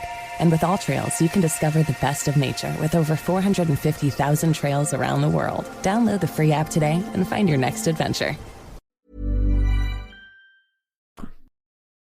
So, another massacre. That's 3 kind of mini massacre. Well, this one was probably not even a mini massacre. That was 5,000. proper massacre. Wow. But is Prince Mel safe? He's not part I of it. don't think we hear of Mal again. I think they got Mel. I think they might have got Mal. Wow. Get him. I'm not 100% sure on that, but he's not really relevant to the story anymore. But she's not done. Yeah, good. Right, the revenge continues. It's a tour. You can't call 3 stops a tour. That's Yeah. not True. a tour. She returns to Kyiv to ready her army for further attacks, and they tear through Drevelian villages, either killing, but also subject like taking taxes and you're back, getting you back on the right path. That's right, yeah. Wow. Killing those villagers that definitely had a lot to do with the death of Yeah. your husband. It's I don't care who you work for, please just let me alone. Yeah. And then they tried to take down the capital, Izkorston, but it was quite a fortified city, gated community, and Like my mum lives in. Yeah. That's beautiful. so they couldn't get at them. But they were basically keeping them in siege, so they were probably slowly starving and running out of bibs and bobs. Wait, is that her? No, that's them. They're people. That's the Drevheads. She's at She's the gates. doing this to them. She's surrounding them. Yeah. And back to Rodriguez McRobbie. Olga and her army spent a year trying to take the city by force, but without success. Finally, she devised another plan. Olga sent a message to the besieged people asking, "Why do you persist in holding out? All of your cities have surrendered to me and submitted to tribute, so that the inhabitants now cultivate their fields and their lands in peace. But you had rather die of hunger without submitting to tribute?" She's like, "What? This doesn't make any sense. We're here. Why aren't you trusting me to do business? Why don't you trust me? All I do is kill everyone all the time. Every time, every chance I get." What? I just do it in really brutal and creative ways. What? What? And the Drevelians were like, "Oh, we'd be happy to pay tribute, but we kind of know you're still hell-bent on revenge." Yeah, how's the revenge thing? And she's like, no. Me? No, me? No. What are you talking? That's been done. I've avenged my husband. Yeah, that's been done. Did it a few times, actually. Yeah, I'm good. It's out of my system. I've got the closure I need. Yes. Thank you so much for checking, though. That's really nice of you. She's like, I don't desire further revenge, No. but I am anxious to receive just a small tribute from you. After I've made peace with you, I shall return home again. I'm done. Okay? Yeah, I just want to go home. I want to check out the baths. Oh, that's right. The bathhouse burnt down. We I've should got to rebuild rebuild that. a bathhouse. I've got some renos to do. I'm busy. So the tribute she requested was 3 sparrows and 3 doves from each household in the city, which I guess is something that each household had. Oh, Many- but once you give your best 3 sparrows and your best 3 doves, I'm not what have doing you my got best. left? Yeah. She didn't say your best. She just said 3. She didn't say Three best. of each. Yeah, but she's looking That's at, all right then. what's this piece of shit? That's not a dove. And the townspeople are like, oh, that's actually really reasonable because we're pretty low on a lot of stuff. Yeah. So this is... Well, we are flush with doves. Yeah, I've actually got too many doves. I was going Come to out the start wazoo. killing doves, so that's perfect, actually, yeah. You can have those, for sure. So yeah, they're happy to oblige. And while Olga was seemingly playing nice, in truth, her bone-chilling revenge tour had one last stop. I knew No. it. I knew it. I trusted her. Once the birds were collected, she handed them out to each soldier got a bird. 1 bird per soldier. Which at that time, they was like, oh, this is nice. What a sweet perk. Thank you. Thank you so much, Olga. Thank you for this bird. But then she said, I want you to tie sulfur-dipped cloths to the bird's feet, each of the bird's feet. Oh. Basically turning them into weapons. And as Johnson writes, once it was dark... Fucking hell. On fire, flaming. Once it was pigeons. dark, Olga's soldiers released the pigeons and sparrows, who naturally flew back to their nests in their houses, coops, and haystacks. And the whole city was soon set aflame at once, and the Dravilians fled. So they're like, we can't put out one fire at a time. The whole city just started burning instantly. She is very creative. That's creative stuff. Yeah. Are the birds okay? I reckon yes. Yeah, I think yes. I think yes. I think once the little bit of rope that was attaching the bomb to them burnt, they just flew off. away. So Yeah, the I birds think- are fine. I think they built in a little. They pulled the They string, wet the and then it would. birds. yeah, the Yeah. birds were wet. birds were Oh all- yeah, birds were super They brought wet. their own moisture. They brought their own moisture. BYOM. M. That's what you said before. I only just got it now. And what's the stuff they put on stuntmen, like that fire retardant? They put that on them. Yes. Oh, yeah. So yeah. those fully birds were fire fine. They retardant. were They've, fine. They were they've fine. got a good couple of minutes. Yeah, they're fine. And then they fly away. So it's okay. Okay. Birds are fine. And then everyone People comes, are dead. All the people are dead. That's okay. But the birds are okay. Yeah. Yes. Some people did survive, and they were fleeing the city. I was like, oh, now you want to leave the gated community? Okay. Okay, now the gate's suddenly not malfunctioning like you've been saying it was. The gate's, it's stuck and And Johnson writes, some of these people that were fleeing, she killed. She kept some as slaves, and the rest, when she couldn't kill or enslave anymore, she let the rest stay, rebuild their city so they could start paying tribute. Wow, a taxes. merciful queen. Yeah. Cool. Fucking hell. I know, it's all pretty hectic. And It's very Game of Thrones, isn't it? Yeah, it is. And that's why I think a lot of historians are like, this all feels a little bit written. Like it's too fantastical, but also, were you there, historians? Prove that it didn't happen. Yeah. Yeah. yeah. I bet you can't. Sometimes the truth is stranger than fiction. Yeah. Show me something you wrote 1,000 years ago that said it didn't happen. Yeah. Burn. Bet you can't. Burn. Yeah. Yeah. Yeah. Make like 3 pigeons and 3 doves. And burn. And burn. No. No, and burn things below you. Burn the village. Yes. Full of living people and Yes, also probably or- other animals. Yeah, yeah. Oh, yeah. Well. Oh, no. So it seems this weaponizing of birds finally signaled the end of Olga's bloody revenge tour. Oh, so she is actually out of her system now. Yeah, she's got it. She's done. Sherman writes, Olga's handling of the rebels, known as Olga's Vengeance, constitutes one of the most colourful episodes in Eastern Slavic history. Wow. As I mentioned before, it's unclear how much of this story is accurate and what's been exaggerated. Rodriguez McRobbie writes, the story echoes several Viking myths, which seem particularly fascinated with the gory revenge of angry widows. Fuck yeah.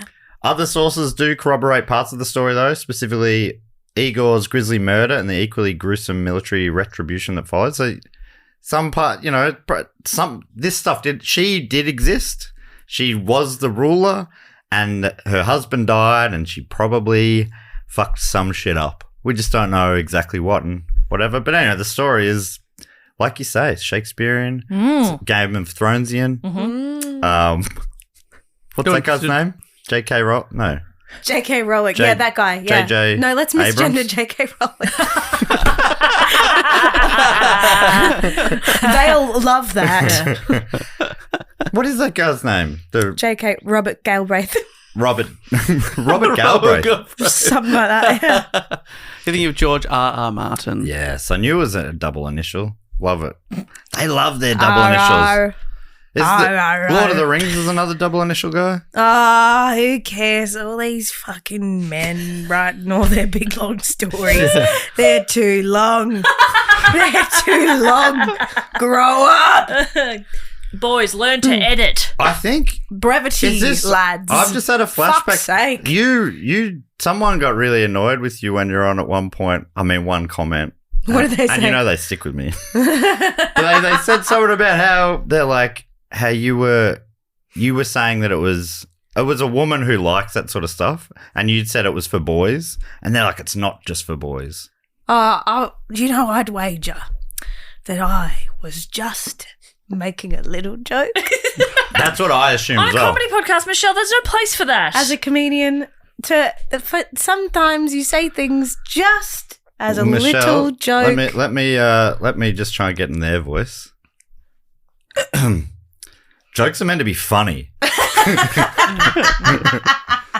Thank you so No, much. fair enough. That is fair enough. No, and I'm sorry I upset you. Shut up. Oh, they've stopped listening, I think, yeah. Yeah, I think that was the end of it. That for was them. it? I Yeah. lost you a listener. Yeah. Look, we've lost a few more today. It's just how you go. Thanks for having me on continuously, even though I drive the numbers into the ground. Otherwise we'll never end, That's Yeah. true. You're like a prisoner trying to escape, and in your pockets are our listeners, and you're just like scattering them. Yeah. Just trying to put it into terms that you could understand. Yeah. Shawshank thanks for Redemptioned that. it for I've you. never seen that. That's for boys. Oh, there's escape another one. then. Another one's Michelle, gone. I've actually seen and thoroughly enjoyed Shawshank Redemption, No, and you haven't, I'm a Jess. girl. No, you haven't. I'm a girl. No, that's a lie. Rodriguez McRobbie writes, after exacting her revenge, she acted as regent for her son with efficiency and strength for at least forgot about 2 the son. decades. She has a toddler. The toddler's like, you did what on my behalf? Yeah, she has a toddler. She went out on a fucking killing spree. I like to think Oh, he fair was enough. in a Baby Bjorn. Me too. The whole time. He's there yelling, onward! He's got a little dagger.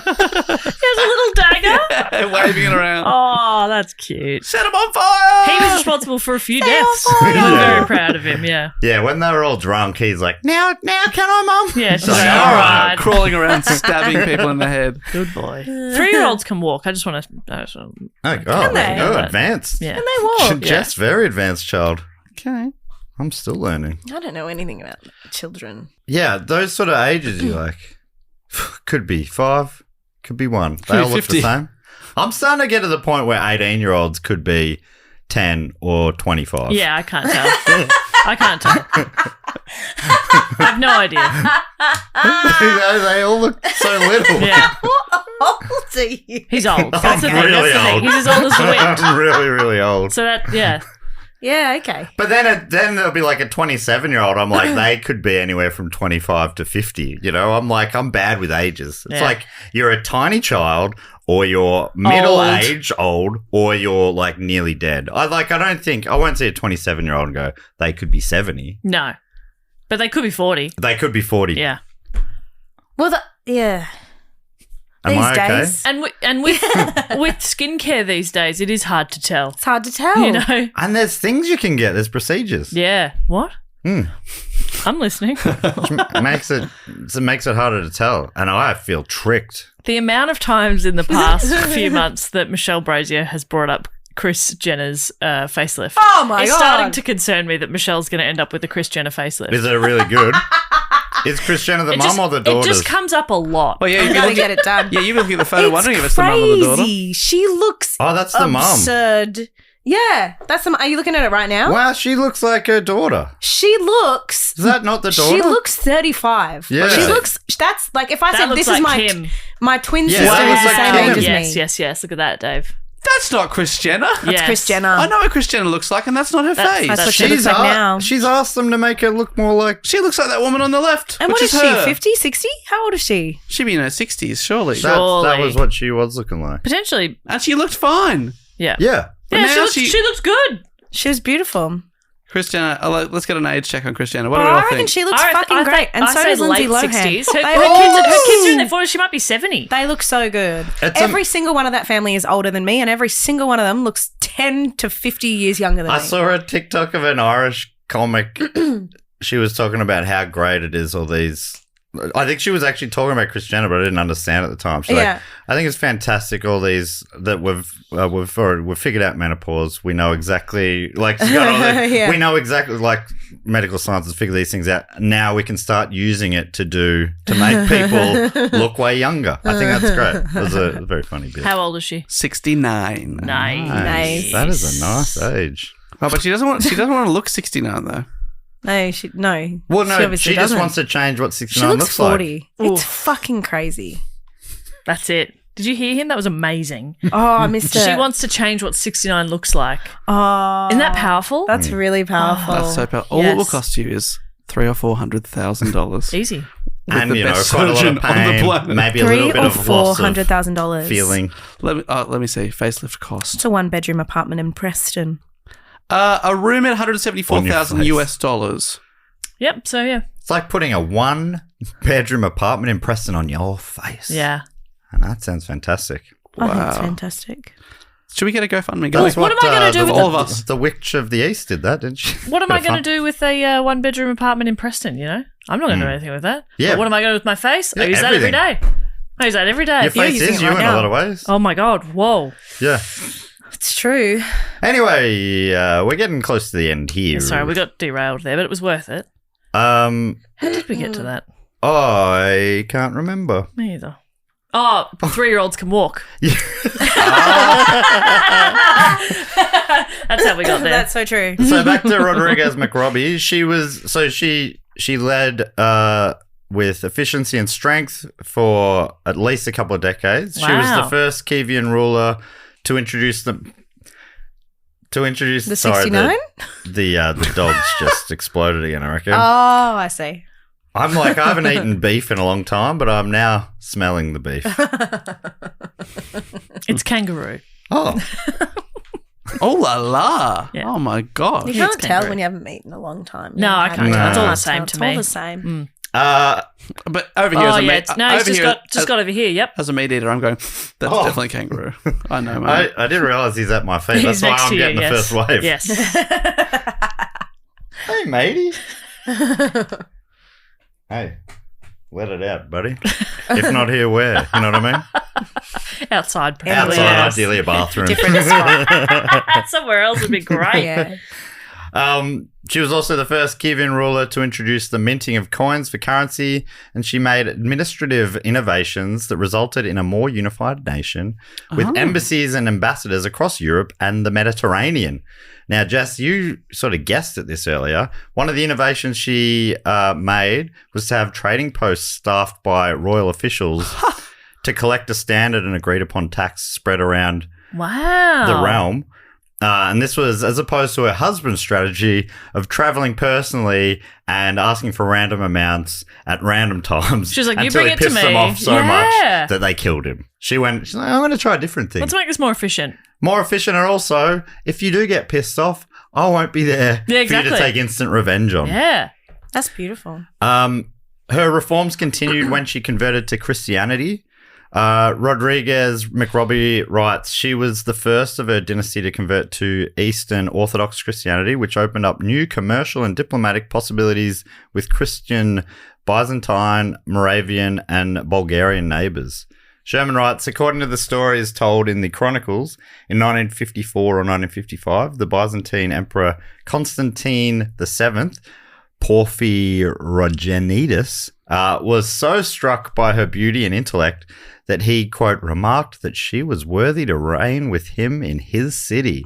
Ooh. High Wow. praise indeed. Hey, you're not bad for a Sheila.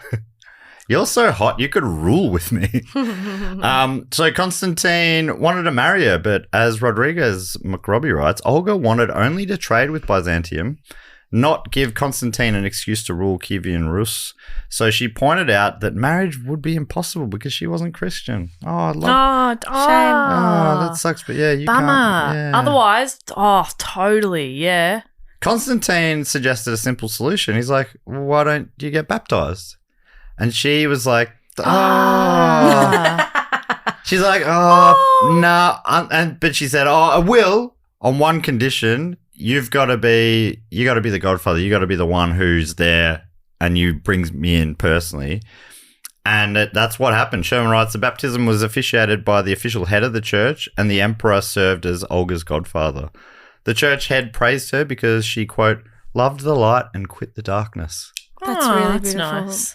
I think a lot of this book is kind of Christian propaganda. Oh. They're like, she was so murderous when she was a pagan, but then she was Then she when was she was like- Christian, and she was like, whoa, Zoe. Zoe. Sherman continues, following the christening, the emperor reminded Olga of his marriage proposal. He said, oh, remember that? You said the only reason you couldn't was that you were Christian. And Olga responded, oh, yeah, but you can't marry me because you just baptized me and you called me your daughter. You were my godfather. Oh and my among God. Christians, that's unlawful. She is incredible. She's like, you must know that yourself. Come on. And the emperor exclaimed, Olga, you have outwitted me. Hey,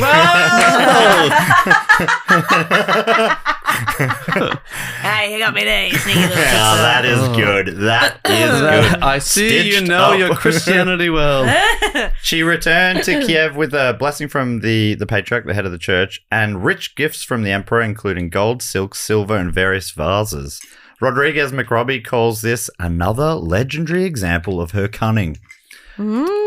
Again, there's doubts about the timing of this. Some of the Byzantine histories suggest she was already christened when she got there, but let's not get Don't get bogged down. Despite her newfound religion, she was unable to convince her son to convert as well. Her conversion made her a religious minority in her own country, but she is now seen as the grandmother of the church in Russia and Ukraine, as after a time, things started rolling that way. I think her grandson went Christian and, it became more and more popular. As Paul writes, she laid crucial groundwork for the future Christianization of Rus. Olga is recognized as one of the first converts among the ruling elite. I think there were, amongst the plebs, the average Joes, there was also already some Christianity. But yeah, her contributions were seen as instrumental in setting the stage for the eventual widespread acceptance of Christianity in the region. And for this, she went on to be canonized as a saint. She's now known as Saint Olga. But she killed so many people. And that was a miracle. In insanely brutal and creative and messed up ways. Whoa. But no, that was her as a pagan. As a Christian, she was pure and She good. was chill. As soon as she converted, she stopped killing people in horrific ways. Yes. Love that. Wow. Saint Olga. And this isn't relevant when this comes out, but her feast day is tomorrow at the time of recording. Whoa. Is it? And she is honoured as a saint, quote, equal to the apostles. High praise indeed. Wow. Linda, They're the big ones. Yeah. Yes. They're those big rocks, aren't they? Yeah, they are. Yeah. And there's less of them by On the the year. peninsula. Yeah, that's right. Rodriguez McRobbie writes, later church biographers would claim that, quote, although she was a woman in body, she possessed a man's courage. Fuck off. Bestowing the compliment, in inverted commas, that she was as radiant among infidels like a pearl in the dung. Fucking hell. You know when you drop your pearl in a pile of shit? Yeah, wow. That's her. That's No, I don't know what that radiant.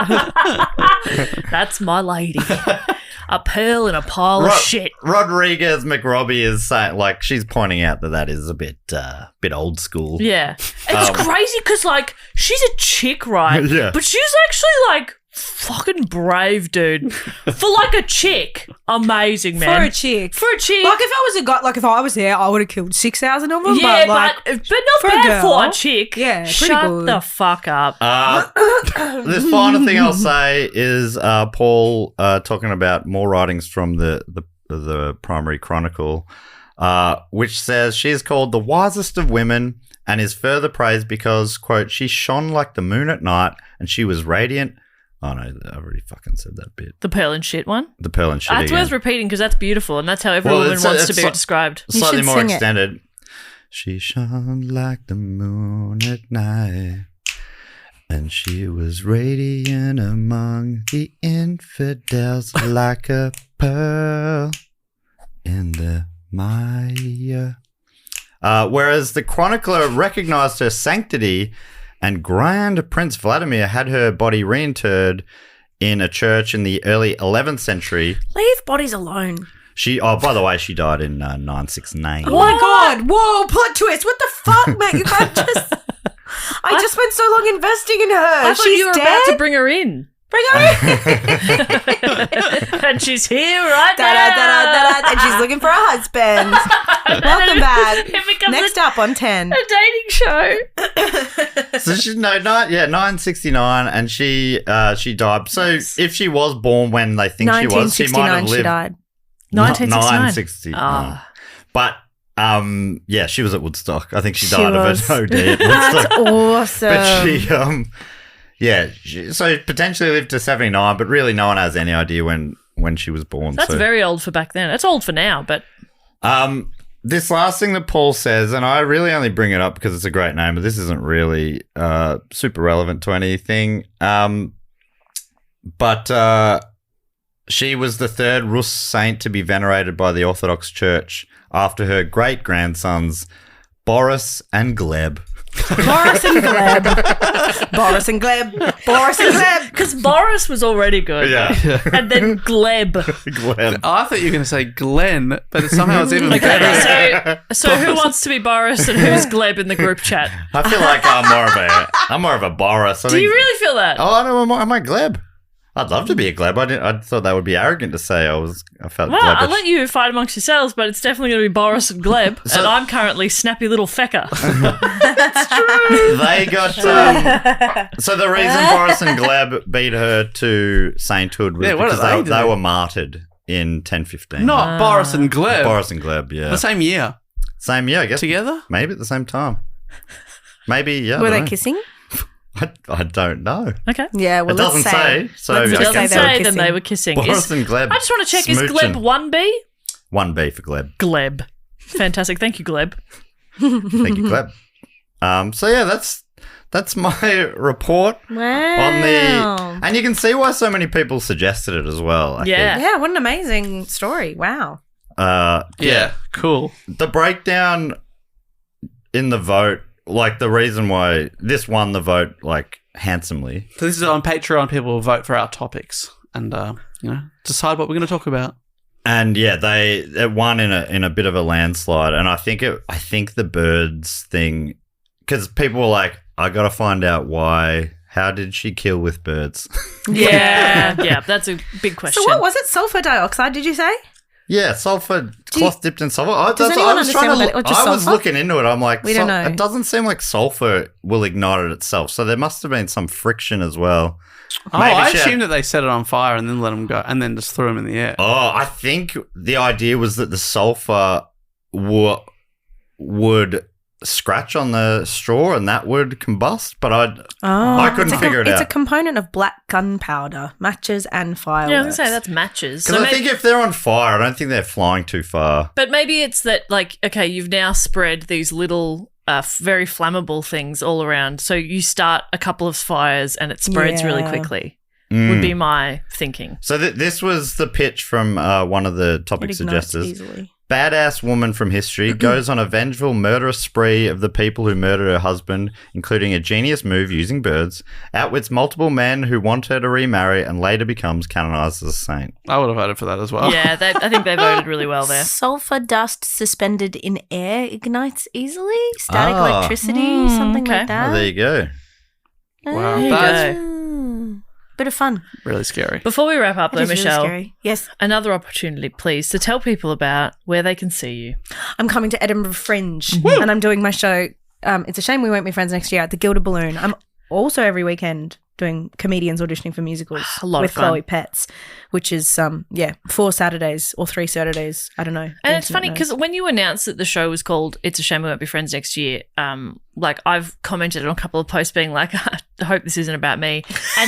And you've just always sort of like haha reacted. And I just like, Oh, I on the just want to, record. I just want to quickly Confront me double check that is not in It's not- relation to it's- our friendship. it's not about us. Okay. Jess. All right. We will be friends next year. Okay. Well, And then we'll discuss after that. and Michelle, maybe I could be upgraded to that next year. So maybe if there's a spot going from one of your currents. Oh, one in, one out. Yeah, we'll see. Well, this is okay. So it's called this because a little boy in year 6 said to me, "It's a shame we won't be friends next year." And I said, "We're going to the same high school." And he said, "Yeah, but I don't think people are going to like you in high school." And I was like, Oh. "Oh, okay." That's And so I've tracked him amazing. down to ask him what he meant. Yeah. Oh my God, you tracked him down and I found him. You got a bird. You got a bit of salt. I got a bird. I got some Threw it at his sulfur. house. I got it 3,000 of his best men. I put him in a ditch. I got a very big pig and a one-woman show out of it. Who's popular now? Say it. Say I'm popular. Say I'm likable. I'm also going to be in Edinburgh on the 4th of September, a little bit later. But in the meantime, I'm going to be in Brisbane, Sydney, Adelaide, Newcastle, Hobart, and then Cambridge, Birmingham, Manchester, Swansea, London. Huge. Tickets on sale. Ideally, by this stage, I'll have them on the Do Go On website, but Dave, Ooh you la got to teach me la. how to do that. Yeah, but just go to mattstewartcomedy.com. Yeah, that's probably easier. Yeah, they're That's true. definitely there. but They're definitely there now already. They could also be Yeah. on the Do Go On website, yes. That's beautiful. It is so beautiful. Can you leave me a present there? And then I'll come and find I it. will leave you a treasure to Yeah, hunt for in fantastic. Edinburgh and in London. That's fun. Awesome. I'm also doing a book launch in Edinburgh. Yeah, and you can buy my book in the United Kingdom. Can everyone buy a book online right now? From August, I think. Or maybe you can get it now. And you should check. remind everyone what the title is so they can Google the right thing. The title of my book is called My Brother's Ashes Are in a Sandwich Bag. It is. It'll be August next week. Fuck. Yeah. That's crazy. Where did the year go? Where did the year go? That is wild, isn't it? Ugh. But we All hope you right. have the best time. I hope I have the best time too. And if I don't have a good time, well, that is down to you, dear Yeah. listener, for not turning up. Not us. Not Yeah, you guys. Thank God. What a weight No, off I our would never shoulders. blame you guys. That's not fair. You got your stuff going on. We're busy. and You're busy. My and- dog keeps farting. I'm very busy. Yeah. All right. Well, I've got to go call the guy who hit my car and reassure him I don't have his number plate embedded in my car. Yeah. Good. Thanks, Oh, Michelle. that's- And good day to you all. That sounds like fun.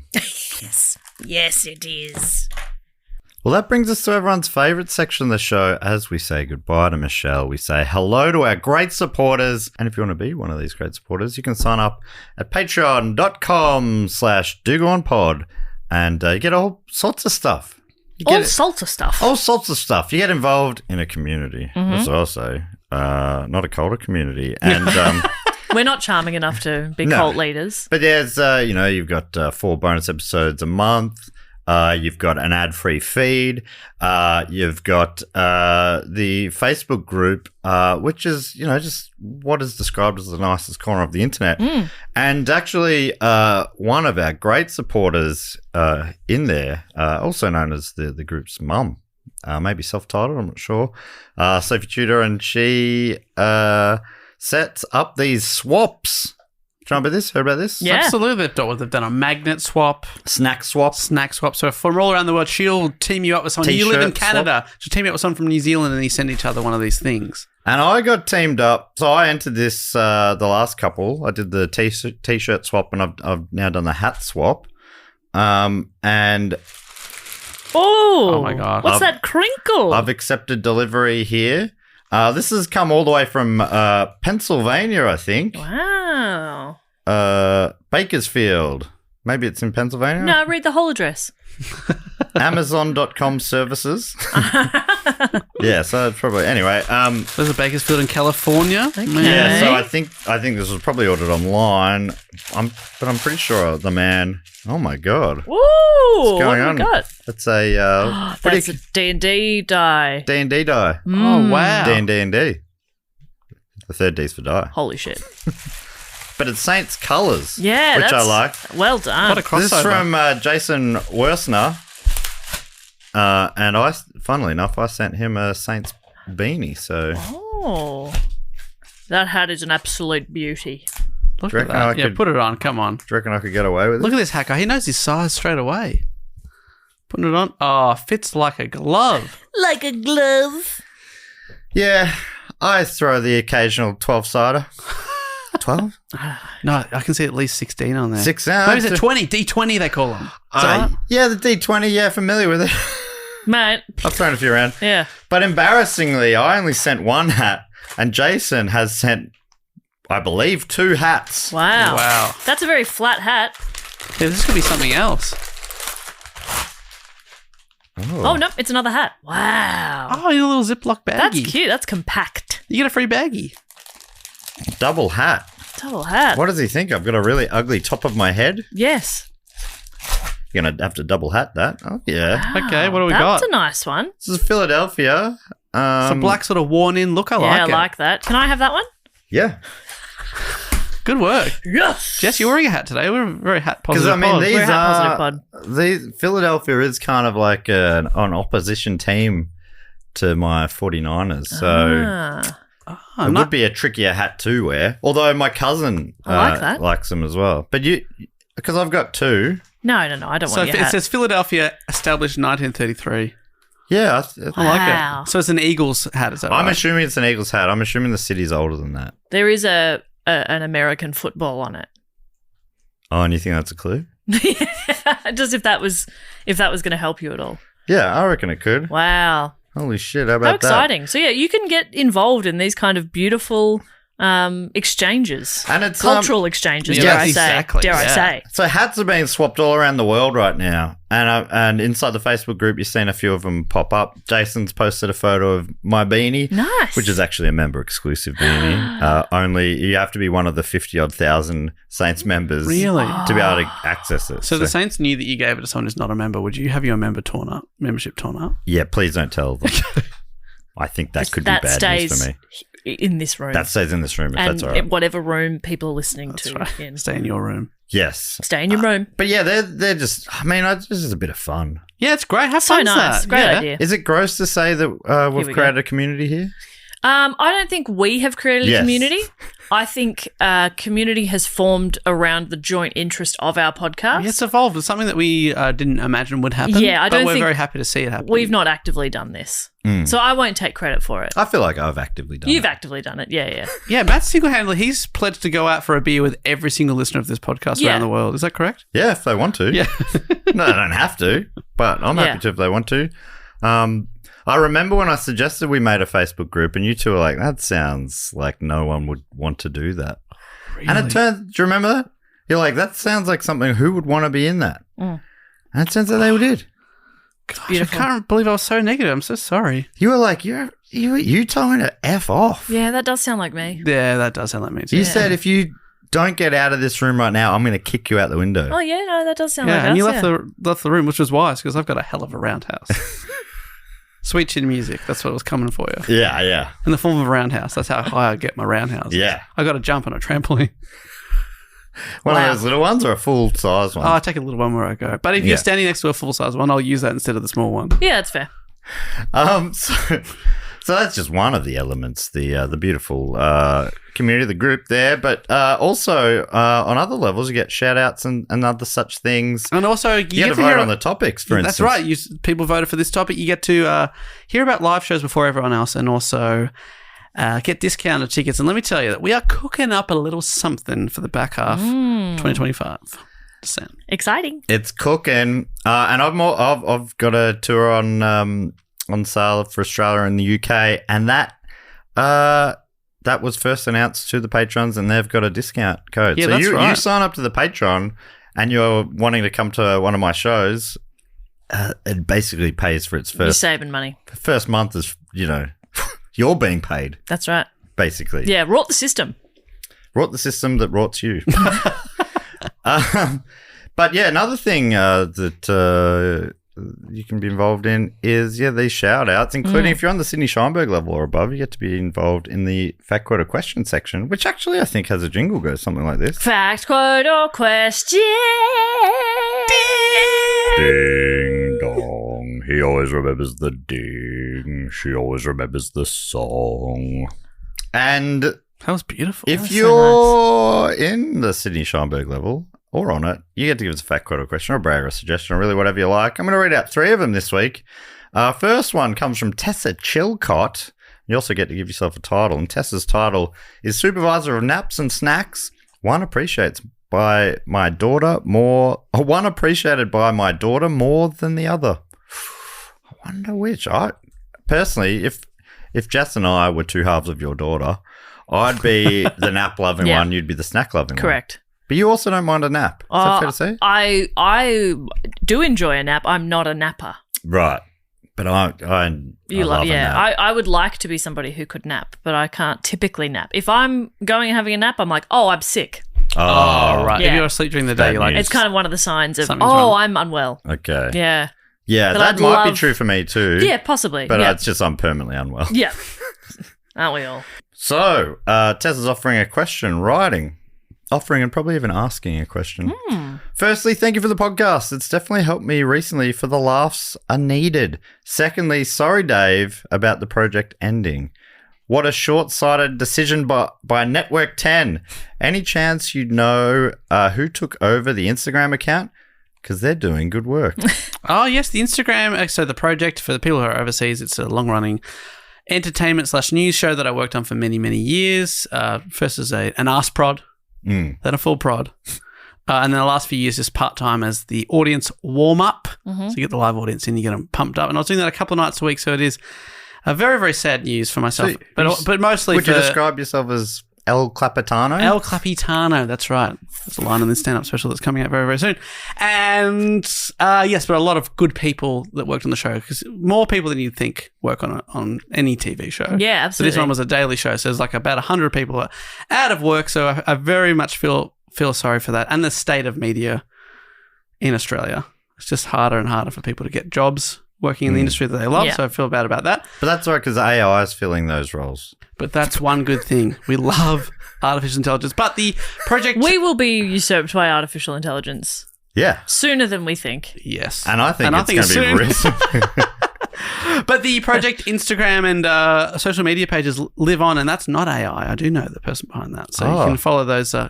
For the moment, at least, they're covering interesting and quirky news stories. That's fun. So you can check that out. It's like just whoever... Someone has ownership of the project brand gets to keep the... Yeah, keep it going in one form or another. Cool. Yeah. So, I like that. And there's some often funny descriptions of stuff. Oh, my goodness. We're getting a few laughs Hey, out of well, it. the So it's thing great. is, That's the good. project does news differently. Yeah. That's And right. I think it's been replaced with a show that does news the same. Yeah, but for longer. Yeah, okay. Well, that's different. Yeah, but longer. Great. Tess has You got like a 10 question. years, don't worry. We got another hour.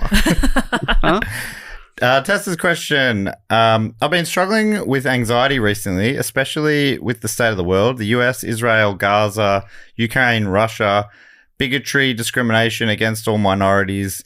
I could go on, but I feel hyperventilating approaching. I just want the world to be a better place for my daughter. I feel like I'm powerless. How do you calm down and avoid the negative noise? Again, you're all amaze balls. Thank you for laughs. I obviously need it. Now I need a nap. And a snack. I like how the use of the word amaze balls. I think I know exactly your age. Not a range, an exact number. I think maybe to the month. Wow. You've honed in on it. Wow. It's like a star Your sign. birthday is. Oh man, I mean, yeah, all of those things are weighing on all of us at all times. I don't know how to escape it, because if you fully remove yourself, then like, I struggle with like, I don't want to read about that, but then if I'm just ignoring it, what's happening? I don't know. It's a nightmare. The world is on fire. It's an absolute It's very nightmare. hard. And it's even harder to remove yourself, obviously, if you're living in one of these places, one of these conflict zones, and you cannot get away. I listen to, every day I listen to the BBC World Service podcast, which is where they news stories from around the world, and I love that because I stay informed, often hearing about even more conflicts that I'd never even heard of going on in Central Africa, stuff like that. But it's good to be informed, I agree, but then afterwards I often feel a bit stressed about it, even though they will often put in like one lighter news story, often towards the end. Oh, yeah. They're like, they trained... oh, God, I was going to say AI. No. There's some sort of cute animal story or something people have grouped together to help save these ducks crossing a road or something. Like, that's beautiful. But even then, that's not enough. So I'll put on a lovely comedy podcast and then go for a walk. That's my sort of relax, breathe out sort of thing. Yeah. Things that my mum calls brain in a bucket activities, where like you're kind of doing something a little bit mindlessly. Yep. So like, video games or, exercise, walking, all the kind of the usual stuff for any kind of general anxiety or general mental health. But at the moment, it feels particularly hard to like get on top of it because it's fucked. Yes. I've been really enjoying Amy Poehler's podcast as well.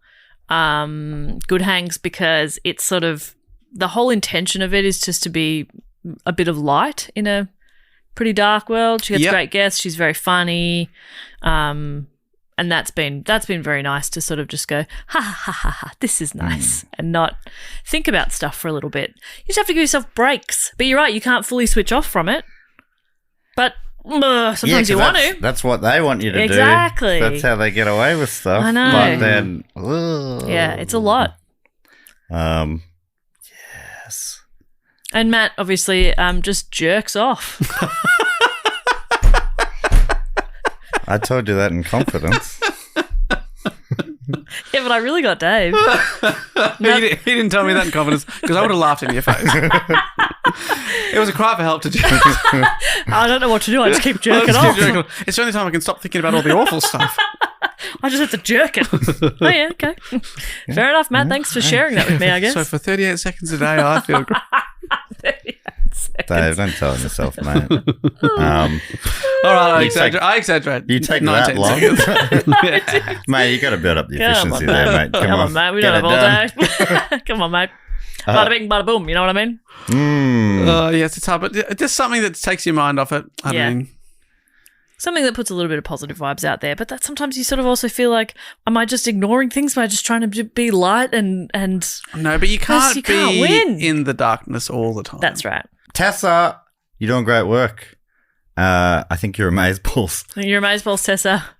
I've not heard that word in so long. So by amazeballs, do you think Tessa is Dave and my age, younger or older? A little bit older than you two. Yeah, I would agree. Let us know, Tessa. Yeah, How let us spot know on is if Matt's he's- radar. Yeah. Because I personally would not say amazeballs. Yes. But it might be the kind of thing that's coming back around. That's true. Yeah. Oh, right. Tessa might be like 17 doing a retro thing. Yeah. Yeah. But I don't think so. I don't. That's really funny. That would make her a very young mum. I guess, it's possible. That is possible. That is possible. So, Tessa, if you're a young mum, I'm certainly not. Just spiraling. Yeah, that's what I do. And that's the state of the world at the moment, is that everything makes you spiral. Thank you so much for reaching out, Tessa. And keep supervising those naps and snacks. Next one comes from Caitlin Everhart, aka resident Gen Zer of the Do Go On network. Yes, the entire network. No other Gen Zers allowed unless they're cool. Gen Zers or Gen Zers, depending on where Caitlin's from, I suppose. Writing, hi, y'all. Reckon it's Gen Zers. Because of y'all? Because of y'all. Although I do a bit of y'alling. I think it's good. It's a nice... I love y'all, but Yeah. I don't think Australians can pull it off. Yeah, because ours is use, which doesn't it sound sucks. as good. Yeah. Use. Hey, what are Nah. you up to? I don't mind that, but I don't know. Nah, y'all is cute. I enjoyed y'all when I Y'all. was in the States, Yeah, I think y'all's great. but it doesn't sound good coming out of us. Anyway, hey, y'all. Hey, y'all. Okay, jumping right in. I've been a member for a whole year now. Thank you so And much. submitted one of these when I first joined. But I never heard it on the pod, so I figured it's been long enough to toss another one into the ring. Anyway, two things, if allowed. Number one, did my first fact quota question ever get mentioned? And I just totally missed it? I'm going to have to look into that. I'll read these without reading them. So when they're maybe discussing the second one, I'll check that out. Yep. Number two, a brag/question combo. I recently started my own podcast, Whoa. plus platform called Caitlin's Column. Totally different vibe from Do Go On. So, Dave, no need to sweat. I know the competition is fierce out there. Why just Dave? That's right. I'm the paranoid one. Just because of the accent, could we please have Caitlin? What was your podcast called again? Caitlin's Column. Column. Wasn't sure it was corner or column. Thank you. Caitlin's Column. Love it. It's a mix of facts and digital diary-style ramblings from a very chatty 20-something-year-old. Topics range from fashion to human rights. Some past episode topics have been the history of the Met Gala, which would be a great do-go-on topic, I think. Gala. Thank you very much. And whether or not it and the other award shows should still be present in society. To the more hard-hitting topics like the recent refugee and immigration crisis here in the U.S. Maybe less suitable do-go-on topic, but I'm not opposed. Anyway, any advice for someone just getting off the ground with their podcast and platform? I've binged all the non-Patreon eps over the last year, and I had to join the club. I would love any advice from y'all. Since you've been at the podcast thing for a bit now, you started when I was in middle school, and I'm now applying to get my master's degree. Wow. Fingers crossed. Oh, wow. That's... P.S. Whew. When U.S. tour happens, must go to the Texas State Fair for the most insane food. Google. Google. Is that a food? Caitlin, is that your sign-off? Google. Google. Wow.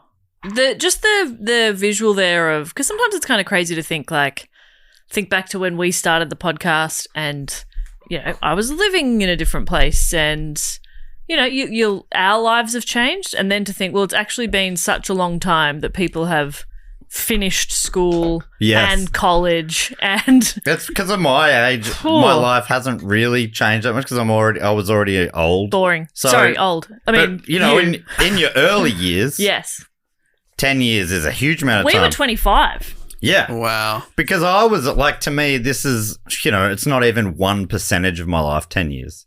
So it's a blip.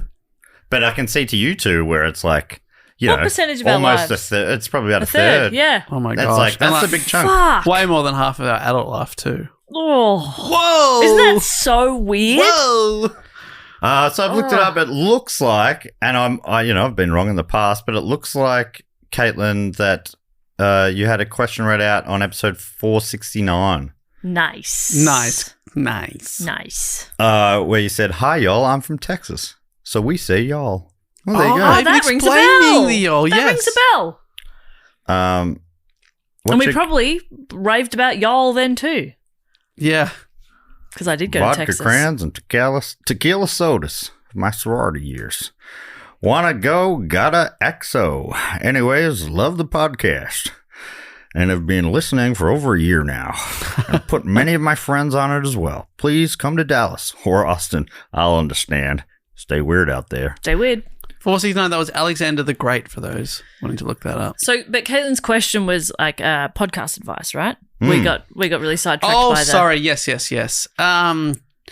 Geez, what we usually say stuff like people seem to like it when you commit to a regular schedule, whether it's every week and then you do it forever. Obviously, that's harder depending on what kind of type of show you're doing. You have to research or you have to do certain things. Or do it seasonally. You tell people, hey, we're coming up for a new season and this is the end of the season. So that's definitely my new advice, I reckon. If you're starting something, you go, I'm doing it. It's a 10-week season, and then you can do as many seasons as you like, but it does allow you to have a break if you need to. A bit of a break. I mean, it probably depends on the kind of person you are. Some people probably know that a break is not a good idea because they'll never go back again. Yeah, maybe you have to say, we'll be back on this date, and then you need that accountability. But you figure that out for yourself. And that way you can release it weekly, or you go, no, I want to do it regularly, and I'm going to do it monthly. First Monday of the month, every month. So you go, I'm going to do 12 episodes a year. Yep. But I think that consistency, some sort of consistency and plan, rather than just going, I've thought of, I'm going to chuck one up, but also, that's fine too. Yeah. And honestly, just be yourself. That I think where AI, because AI podcasts probably already exist, AI radio already exists. Like podcasts will be replaced by AI soon.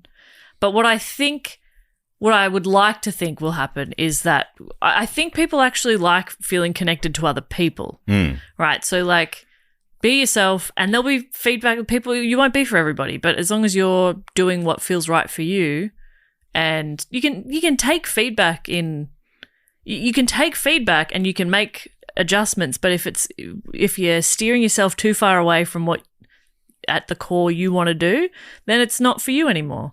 Yeah, it kind of doesn't make sense to change yourself too much. Be yourself and even though I still regret us not taking Marcel Blanche de Wilt's advice early on that we should really cut down on the dog shit riffs. Yeah. If I could go back in time, honestly, I think we'd be a really big podcast if we did do that. But look, this is great. This is fine. This is fine. We could have been like influencing elections big. That's what I'm thinking. Yes. Whoa. If we cut down on the dog shit riffs. Yeah. But unfortunately, we're not influencing shit. No, we can't cut down on the dog shit riffs. I feel like if we were big enough, we could fix the world. But that's a lot of pressure. And is it worth the payment of cutting down on dog shit riffs? And that's the thing. World peace? AI podcasts will stick to the point.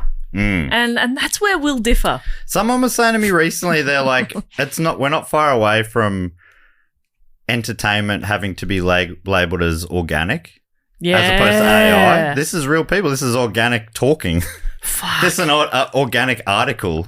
You know what I mean? Oh. Yeah. I'm like, that's true, because people are going to start going, I want to read something that's a human's made. Yeah. Amazing.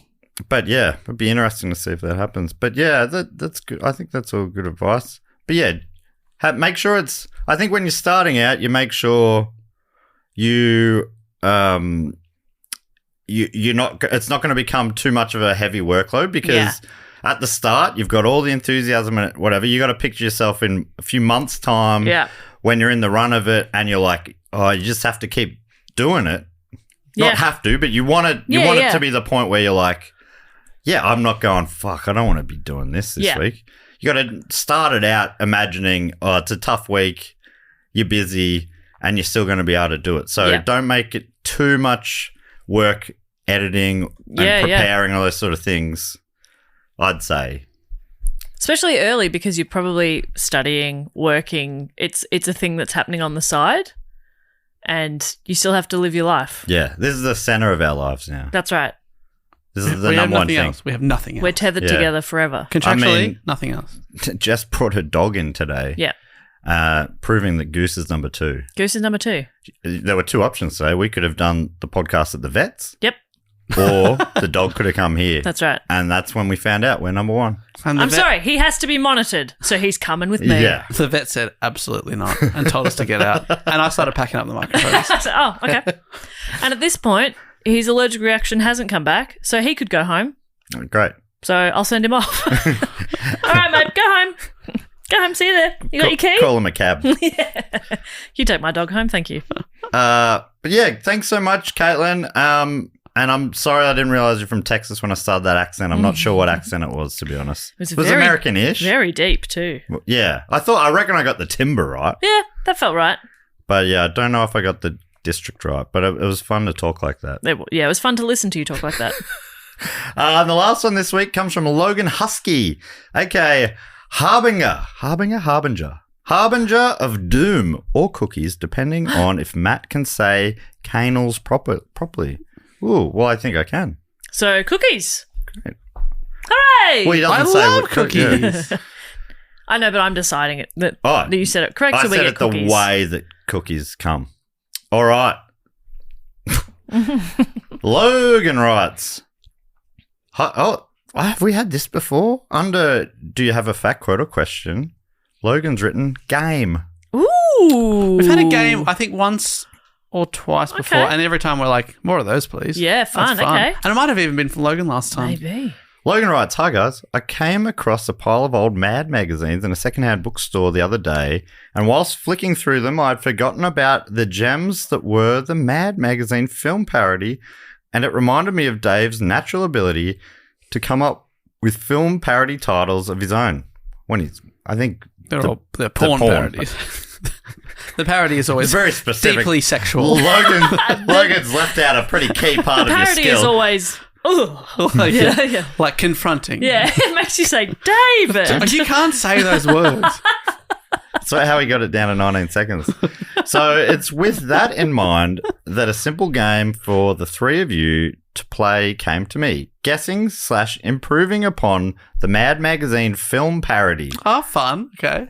The concept is pretty simple. If you haven't worked out already, you're given the original title of the film and you have to try and guess what the Mad Magazine parody version would be. I've already had a Who Knew It question like this, actually. Oh, yeah. Good one. And Logan actually, he wrote some great Who Knew It questions. There was one, it was what was the Batman or the DC Comics parody in this certain Australian Mad Magazine issue. And it was so bad, but it was also so good. Okay, great. Love it. So I think I'm at an advantage now, unless you're on that episode, Dave. I think I know that, so I've either heard it. I think you the were, problem is actually. I've been on it or I've heard it back because I listen as well, so I can't tell Do you. you listen to his podcast? You believe Wow. it? You support your friends. Patience of a saint. Support their endeavours. I love Who Knew It. Book cheat, I can't get around. Fair enough. It's a Well, because you love to read. It's very dry. You're like, that's not for me. Yeah. spoiler. You should not. You've always said that. Well, normally when I Dave's said, not he around. says, I've read the book, so you don't have to. I say, how dare you? I would like to. I would I read would. the book. I have read the book. How dare you? Cover, and then cover it back and cover again. I read it backwards. I love books backwards. And then forwards once more because I'm like, oh, yeah, that's right. And now I understand what it means again. So, yes, we gotta either try and guess it or come up with a better version of it. There are no wrong answers. Oh, this is a good game. So there are no losers. Well, I We think love that. We'll come up with our own scoring system. Thank you. Except those who spend their free time looking through mad magazines and secondhand bookshops. That's a fun in the thing to south do. side of Brisbane. He's just been a bit self-deprecating there, Dave. Let him do it. Oh, You you're know, a loser for doing that, Logan. Dave, you know when you self-deprecate and the person you're talking to says, no! Hey! I'm always like, You're oh, beautiful! you think I'm an ugly loser? Yeah, No, exactly. the Yeah, worst yeah. part is when you're doing it on stage as part of stand-up comedy and one person in the crowd goes, "Oh, Yeah. whoa, Yeah. I'm doing this for humor. Come on, I'm in Yeah. control up here. Fuck you. Get her out. Fuck you. It's just, it makes the whole room think, geez, what a sad little man." Yeah. And the up whole until room that- up includes you on stage. Up until that point, nobody had thought that No. about you. No, everyone had thought, Jesus But anyway, Christ. Dave, that's what you've just done to Logan. Oh, sorry, Logan. No, I'm just saying. I'm putting up a mirror and it's showing you your face, Dave, and it's ugly. Got him. Oh, get her out. And he says, Matt, I've hopefully spaced the answers down the page far enough that you can't see them. And I cannot. All right. First one from October of 1987, Lethal Weapon. All right. Sorry. Are we going to get the parody title? No. No, we're making it. That's the game. Oh, sorry. I thought the game was we get the parody title, we have to guess the movie, and then come up with a different No, one. it's sort of that. You're close. It's that only we get the actual title. We guess / try and make up a better parody title. Oh, I mean, if it was porn, I'd call it Penal Weapon or something like Yeah. that. Yeah, that's pretty good. But I think these Mad magazines are kids' magazines. I don't think it'll Lethal Penguin. What about be. We peen. what about Queeful Weapon? If we're 87, I reckon that would be prime Queeful time. Okay, Lethal Well, Weapon. Lethal Weapon. What else you got there? Methane weapon? It's just, a fart Yeah. gun. Probably Yeah, something fart gun. like Lethal Kevin or something like that. Oh, yeah. Yeah. You know, and then it's just like, I don't know, who's a really like stinky Kevin guy. Costner or something. Ah. Yeah, But he yes, stinks. But he smells. Yeah. Smelly Kevin Costner. Let's call it that. Lethal apron, right? And it's like an apron that's come to life that's on a murder spree. That's good. I'd Oh, watch, and it's I'd watch the lethal shit out of that. Yeah, and it's like, and the apron has a mullet, like Mel Gibson in the movie, and Yeah. he's anti-Semitic, Like Mel Gibson like Mel in real Gibson life. is in real life. Yeah. What about a fecal weapon? Oh, Okay. It's just like yeah, a yeah. big butt. He's back to Okay. porn ones, yeah. Yeah, okay. I've got one gear, mate. All right, we happy with that? Because I think Yeah, happy with that. the correct answer was legal reckon. Like How do they do it? WRECKIN. Legal reckon. Ours were way better. But And ours were awful. there's Yeah. got to be like an image to pull that Yeah. together. Yeah, like 'cause a that's- yeah. And did you say reckon. with a W? WR like a wreck. wreck? Like wreck. Lethal reckon. Or legal reckon? Legal reckon, yeah. God, like that's they're bad. wrecking That's bad. cars. Well, I feel so much better about ours Yeah. now. All right, December 91, Yep. Robin Hood, Prince of Thieves. Prince of Peen. Yeah, Penis Yeah. Hood. Penis Hood. Penis Hood, Prince of Peen. Yeah, because they've got the We don't need foreskin any other- intact. We don't need Robin any others. Hood, Prince of... Robin Pood. Oh. Raken Hood, Prince of Leaves. Oh, that's good. Is that the actual one? Or is that yours? I'm trying to think like them now. What? I thought that was pretty good. I back that. I'd back that too. Let's see what the real one is. All right, I reckon he's 100% Yeah. nailed it. I reckon he's got that verbatim. Oh, Dave. Yeah, I think this sounds more like a porn parody. Throbbing Hood, Oh, that's good. That's Prince good. of Heaves. Ooh. Heaves? Heaving. Heave? Guess I don't like that. Like throwing something? They've just replaced words. There's no through line there. No. Throbbing The Hood's picture funny. would help. Yeah. Yeah. Can I tell you that this is a time before AI? Because this is what it feels like. It does feel like Uncanny Valley. Throbbing Hood. That's funny. And then the next Prince bit. of Heaves. What do you mean? Throbbing What about Hood. Prince of Bees? It's just a man with Prince of Beeve. Prince of Beeve. Oh, Prince of That's Beavers. good. Yeah, Prince. Yeah, 100%. Throbbing Hood, Prince of Beeve. Yeah. Yeah. Yeah. That's really good. And that's like the period when the beaver was. Oh no, I think beavers were out in. Big beavers were out in the 90s, I think. Are the beavers back? I don't know. Bring I 'em can't back. keep up with pubes. Hashtag bring back the beef. I can't keep back up with the beef. pube fashion. That's a young woman's game. Don't you go onto GQ or some sort yeah. of and Pinterest. it Still tells section. you what you should do, and Yeah. if Do you you have don't, a you're beef? disgusting. If you don't, you yuck, and no man will ever look at you. On Pinterest, I've obviously got my beaver. My mood board. Mood board, yes. Yeah, on MySpace I've got my top 8 beefs. Oh, pet beeves. Oh, that's good. Pet beeves? Oh, that could be the next one. Let's find But out. I just don't get their ones. But No, well, this one you should know because you two love this movie from November '98, Armageddon. oh, Armageddon. I'm getting some sex. Armageddon I'm on my getting knees. some punani. Yeah. Armageddon beef. I'm getting beef.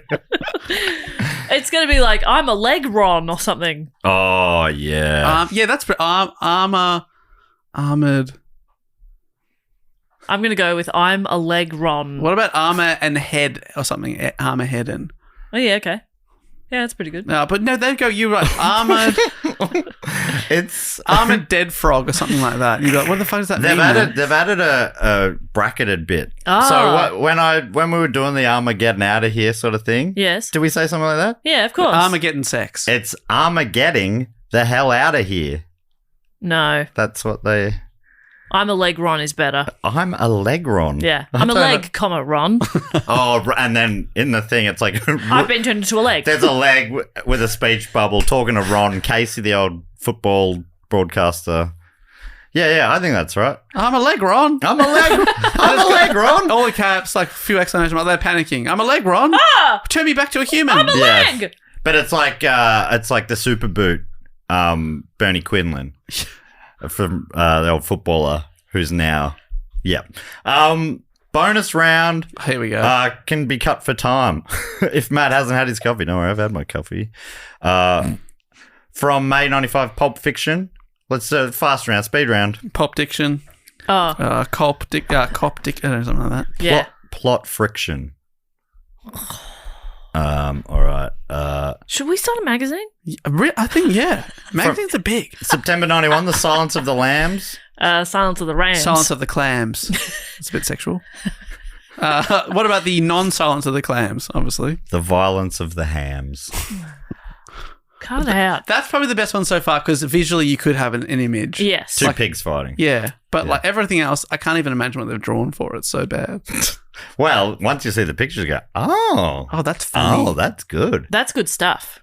I think that's all good stuff. I can tell even without pictures. Thank you so much, Logan, for sending them in. That was Those are great, Logan. Bit of fun. That's good fun. Thank That you. was a fun game. I just want to say that our distaste for their puns was not directed at you at all. That was a fantastic game. We Yeah, just great think idea. our puns are way better. I'm pretty confident Logan was aware that some Great. of those weren't fantastic. I just wanted to make sure that Logan wasn't like, oh, because no, the game was fantastic. Yes. And if, whatever his name, Alfred E. Newman is listening, we think you do great work too. yeah. who's and that? we're shattered. You went out. You shouldn't have gone out of business. Yeah. I don't care. I never read your magazine, No, but now that I not see once. some of the work, yeah. I sometimes borrowed them from the library in the 90s. really, Which was difficult to do the fold in. The back was always screwed up because it had the fold in yeah, I know that because like in the Simpsons, someone had a tattoo with the tattoo. Yeah, that's good. And then also Homer did one once and he mushed it all up wrong. The all-idy aller or something like that. Yeah. All right, next thing we do is shout out to a few other great supporters. Jess, you normally come up with a game. What are you thinking this week? I was thinking the ways they have brutally and creatively killed a bunch of people Oh, in the okay. 900s, so Yes. it's fine. Yeah, okay. Yeah, so no mobile phones can be used. No, I probably can. Okay. Time travel. Oh, wow. These people Yeah. are modern murderers going Yes. back in time. Yeah. That's your answer to Really everything. changing, potentially everything. I'm just Maybe fixing I everything. just want guns to be available. Okay. Are we just going one for one here or how are we going to do this? I think Jess... What this if we feels go fun- one word each? I think... okay. I feel like Jess might be in the zone, though, Dave. Yeah, okay. Unless you're feeling... Goose is back on the mic. something. He's so freaking cute. So, Dave... you happy with that, Pop? Well, I come up with them? Yeah. Yeah. Great. I'll clear the All brain. right, Dave, I'll do the place, you do the name. Jess Okay. does the kill Yep. MO or whatever. What did I say the place? Yes, please. From Cork in Ireland. Thank you, and hello to Niall O'Leary. So they at the Blarney Castle outside Cork, you lie on your back and you like kiss the Blarney Stone. But they took away the safety grate, so everybody falls through it. Good one. Everybody falls through it to their death. And they've invited their enemies. They said, "Come, it's good luck. Gives you a gift of the gab if you kiss the Blarney Stone. Come, give it a go. Dead." That's And great. you just land on a pile, and there's a pole. There's like a big stick underneath, so they all get impaled. All right, and you guys got Now it's just like a kebab. Kebab? What am I thinking of? Yeah, shish kebab. Shish kebab. and you got to hope that like about 50 people have gone before you to sort of fill the hole in. Look at So this fucking dead dog. see, Chris has gone limp there. Niall, that's diabolical. Well done. Next up from Address Unknown, can only assume from deep within the Fortress of the Moles. Hello, and thank you to Ashley Legg. I'm a leg! I'm a leg. I'm a leg, Rob. Literally, her initial A leg. I'm a leg, Or he. comma, Ron. Or they. That is Amazing. funny stuff. Think it's a she. Looking at the email address. Invited people down into the Fortress of the Moles and said, "Please come and have a look," and then blew it up. Made it a big crater. Whoa. Well done. Even Ashley killed the other mole people. But moles can like Oh, they burrow. burrow even but if further. you're in there and you can't burrow, like if we were in there, we Yeah. just die. You just Yeah. did. So well done, Ashley. Now it's a crater. And Bob, if you're in there Yeah. and you knew that was about to happen, what would you do? Sort of shrug. I'd go, that should be quick. Had a good run. Also from deep within the Fortress of the Moles, can only assume they're deep within the Fortress of the Moles. I already said that. And next up from the Fortress of the Moles, we're going to assume they're in the Fortress of the Moles. Who knows? I could be on holiday. Who knows? It's thank you to Jay Peoples. J. Peoples. Oh, that is nominative determinism. That is, Oh, no, I guess J. Person. Yeah, but that's a mole pretending to be a person.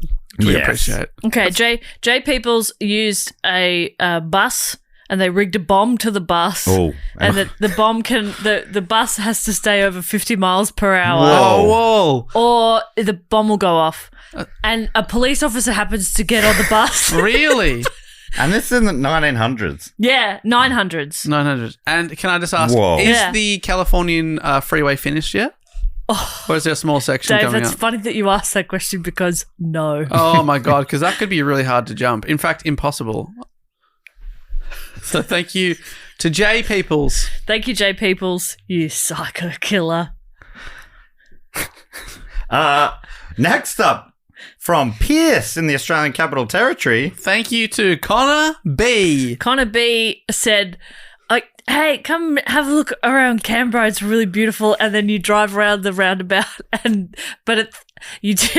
you turn left of the roundabout, no, you're going right around a roundabout, and then there's a big hole, and your car drops into it. Oh, good one.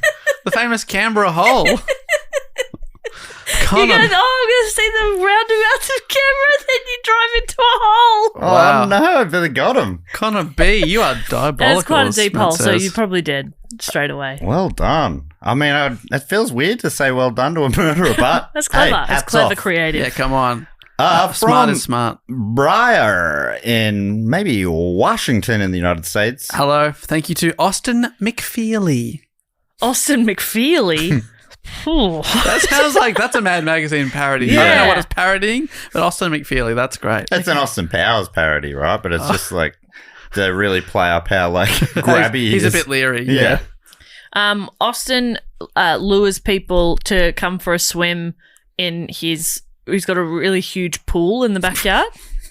And it's huge. Yeah. And there's sharks in it. Holy shit. And the sharks are hungry. That's like James Bond villain stuff, Yeah. Austin. Whoa. Well done. But the pool looks really beautiful. It's like an infinity pool. So people are like, oh my God, Oh, that's it's kind of a gorgeous. nice way to go. Thank you so much. And then shark. Whoa. Shit. Yeah.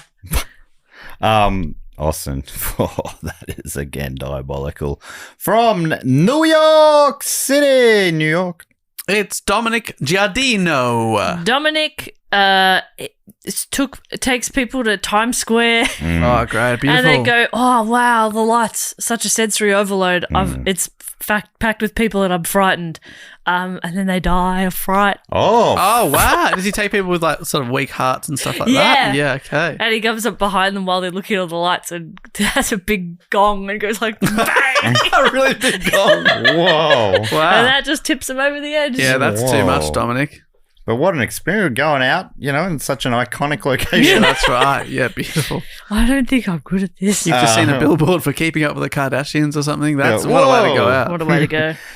From Norristown, home of the Norrises, I suppose, in Pennsylvania. It's Sean, spelled S-E-A-N. Sean, he gets people and he gives them this like serum that makes them grow lots of hair.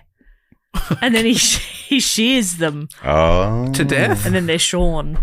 Yeah. Oh, yeah. And then he shears them to death. And they die, yeah. Because if you shear too much, like, you start going through the skin. Yeah. Start going through the bone. Yeah, it's actually, that's a bit graphic. Sean, that's full on, mate. Should see someone. And from Aldinga Beach in South Australia. Karen Street. From Aldinga Beach, Karen puts really big human-sized condoms over people and they suffocate. Whoa.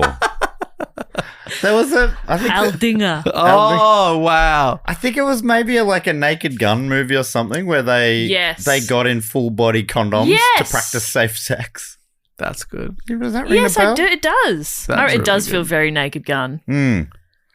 As in very good stuff. Very good stuff. And finally, from Tapping in Western Australia. Thank you to Claire Armstrong. She takes them to the moon and kicks them out of it's under the lure of it being like a tourist thing, like, oh, yeah, I'll take you to the moon.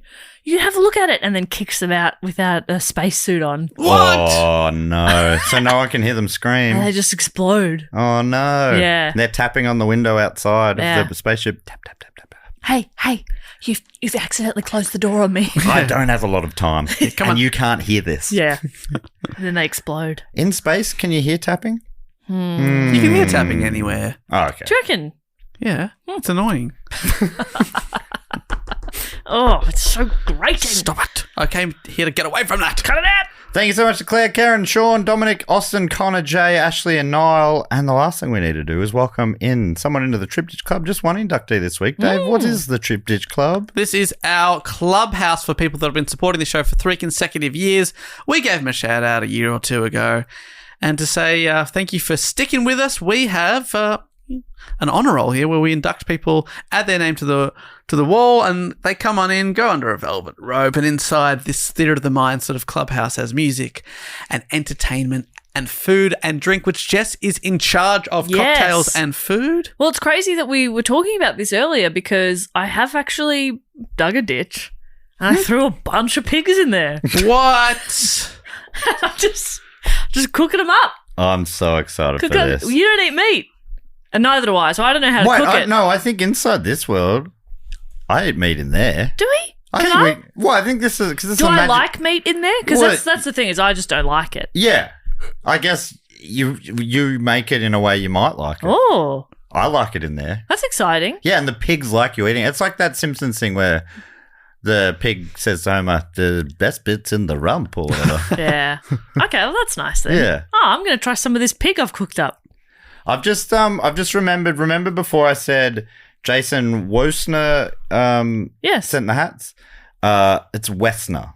I feel like maybe you did say Westner. Well, then I maintain that it's still Westner. Let's cover it yourself just in case and give Jason the credit that Jason deserves. Yes. Thank you, Jason. I feel like maybe you said that, but I could be wrong. Do you reckon I'm nervous that, when people get asked, name the band's first albums or whatever when they were in a t-shirt? Yeah. It feels like D&D people out in the wild are going to be like cornering me going, oh, so you throw dice, do you? Why don't you wear that when we record our D&D campaigns? Oh, that's a good call. Yeah, it's hard because inside there, then you safe. guys aren't going to question me, and if you do, I'll go, Adam. Exactly. What are the first 4 albums of the Demigorgon? Exactly. Adam will know. Yeah. So yeah, that could just, and then it's kind of nice because you definitely get wear out of it. It's a good quality hat. It's got its special you go, oh, doing D&D today. I've got to get my D&D hat. And if we ever do a live episode, I could wear it there. Cute. Should we do a live? We never thought about that. Never thought about it. That could be fun. Yeah.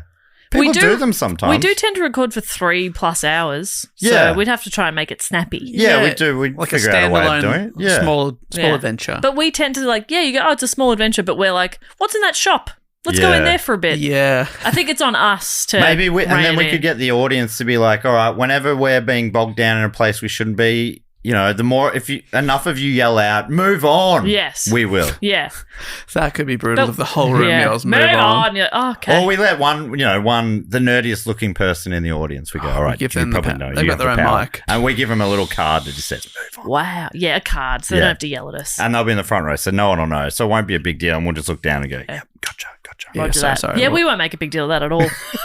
We wouldn't go, oh, I'm getting the sign. Oh, here we go. Oh, I'm being told to move on now. Clarence is fed up with this riff, is he? Classic Clary. Fuck you. Fuck you. No, fuck you. Now, I always book a band for the Trip Ditch Club, and you're never going to believe it. What? When Matt said the setting of this episode, Yes. my jaw hit the floor. Do you remember the start I of this? saw When my that. jaw hit the floor? And I thought, Yes. how odd. And that Yes. floor's not very clean. And no one helped me. I've booked in Ukraine's most famous and successful band, the rock band, and I've got the AI overview here, Okayan Elza. Whoa. Oh. They're coming in. Can you What? believe it? So you're saying we do not know any Ukrainian bands?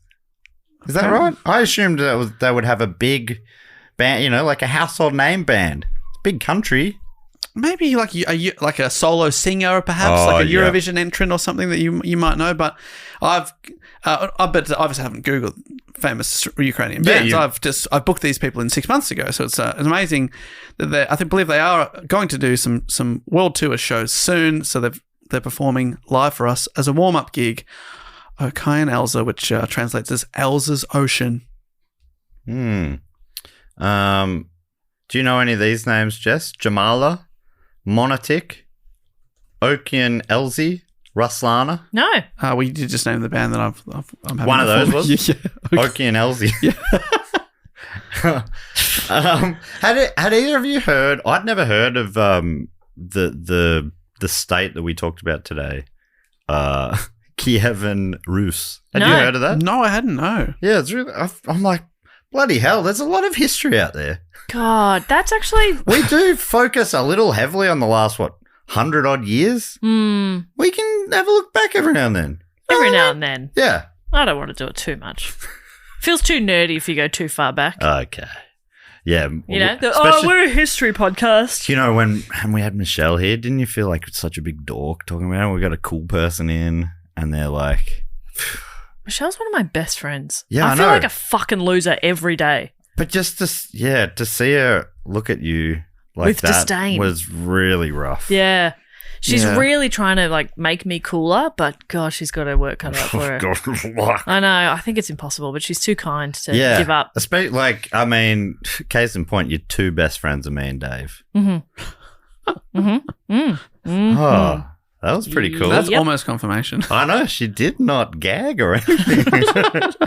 So we got one inductee this week to the Trip Ditch Club. If you hear your name, you'll hear me saying it on the door. I'm lifting up the velvet rope. You run in. Dave's on the stage. He's hyping up the crowd, chanting your name with a bit of weak word play. Jess is going to hype up Dave. Are we ready? Yes. We are so ready. Please hang around for the musical stylings of Okian Elzi. Can't wait to hear what they've got to offer. All right. The inductee this week, please and thank you and make yourself welcome. Oh my God, from Hamilton in God's country, Ohio, it's Jonathan Peelman. You make me feel, man. And I feel good. You cannot have anything to say about that. That was perfection. I can't believe it. Thank you. Yeah. He's very good. That feels really good. Like I just actually got a supercomputer to run a million different possibilities. Sorry, 1 billion. Dropped a couple of zeros there. And it says that was the perfect answer. Yeah. Wow. Well done. It's great to see a master at play. Thank you very much. Well, I mean, it's at work, but he makes it look like play. Yeah. That's how easy he makes it look. Welcome in, Jonathan Pillman. Please fall in a ditch. Is that what your drink was? And enjoy the musical stylings of Ukraine's finest. But that brings us to the end of the episode. Anything we need to tell people, Bob, before we go? That if you want to suggest a topic, if there's something that you know about or have heard about or you see somewhere and you're like, that'd be fun for Do Go On, you can suggest it. Anybody can. You don't have to be a Patreon or pay anything. There's a link in our show notes. And so you can do that. You can follow us on social media, Do Go On Pod or Do Go On Podcast on TikTok, where I say it every week, but we're blowing up, baby. Every week we get more and more. More and more. Love. Yeah, people are going, what's going on? People are like, how are they so hot and so funny? Yeah, I think it's getting close to the point where we're overtaking porn as the most popular thing on the internet. Yeah. We're very close to Very overtaking close. porn. A lot of it is mistakes because of my porn parodies. They're Yeah. thinking they're getting something We else. are Yes, very but close. once they're in. Yeah, they go, this is actually all right. They go, well, I mean, my pants are off, but maybe I'll put them back on and watch this comedy I got podcast. 19 seconds. So yeah, do that, and we love you. And Dave, Hey, can I just say one quick thing? No. And that is, if you are free this Saturday, July 26, 2025, and if you have access to the internet, stop watching porn, stop typing Do Go On Or porn. open a second tab. Yeah, or open a second. We're Open a happy second with tab. that. And go to YouTube so you can watch my special, my stand-up comedy special, 50 minutes of comedy, and then also Matt Stewart's stand-up comedy Oh my special. God, what a big Another night. 50 minutes of comedy. And you can watch this, anywhere in the world? Anywhere in the world. That sounds too good to unlikely. be true. Unless, I don't know, you live somewhere where they block YouTube. I don't know. Use a VPN. And you can watch... Stay safe. Yeah, it's our shows that we recorded back to back here at Stupid Old Studios on the all-new rebranded Humdinger YouTube channel. And if you can't watch it live, we're doing a premiere this Saturday, July 26th, like I'm saying. If you can't watch it, if you're hearing this after that, it's up now It's and there, forever. baby. Watch it. Enjoy. Unlike Dave, it's up for Yeah, for longer than 19 seconds. longer than 19 seconds. Oh, my God. I think it... Oh, yeah, my show... no. My show Yeah, felt... the thing she's saying, I was just, it's longer than 90 seconds. Yeah, well, I mean, Much like Davis. yeah. Well, I mean, I was doing the bit and you sort of got in there. I and made it better. I faded it out. Well, you said it almost word for word what I was What you were saying, which was it's not on there for very long. Yeah, no way. Oh my God, I guess. My brain had already locked it in and I'm like, pumping the brakes. But, it's still like, when you pump the brakes and you're in a semi-trailer and you better speed. Mate, I'm always in a And semi-trailer. it's like, you don't stop instantly. Like Dave doesn't just go flaccid in the flick of a switch. No, well, you... I was like, Bit of a come so down. like as soon as I'm pumping the that's me going.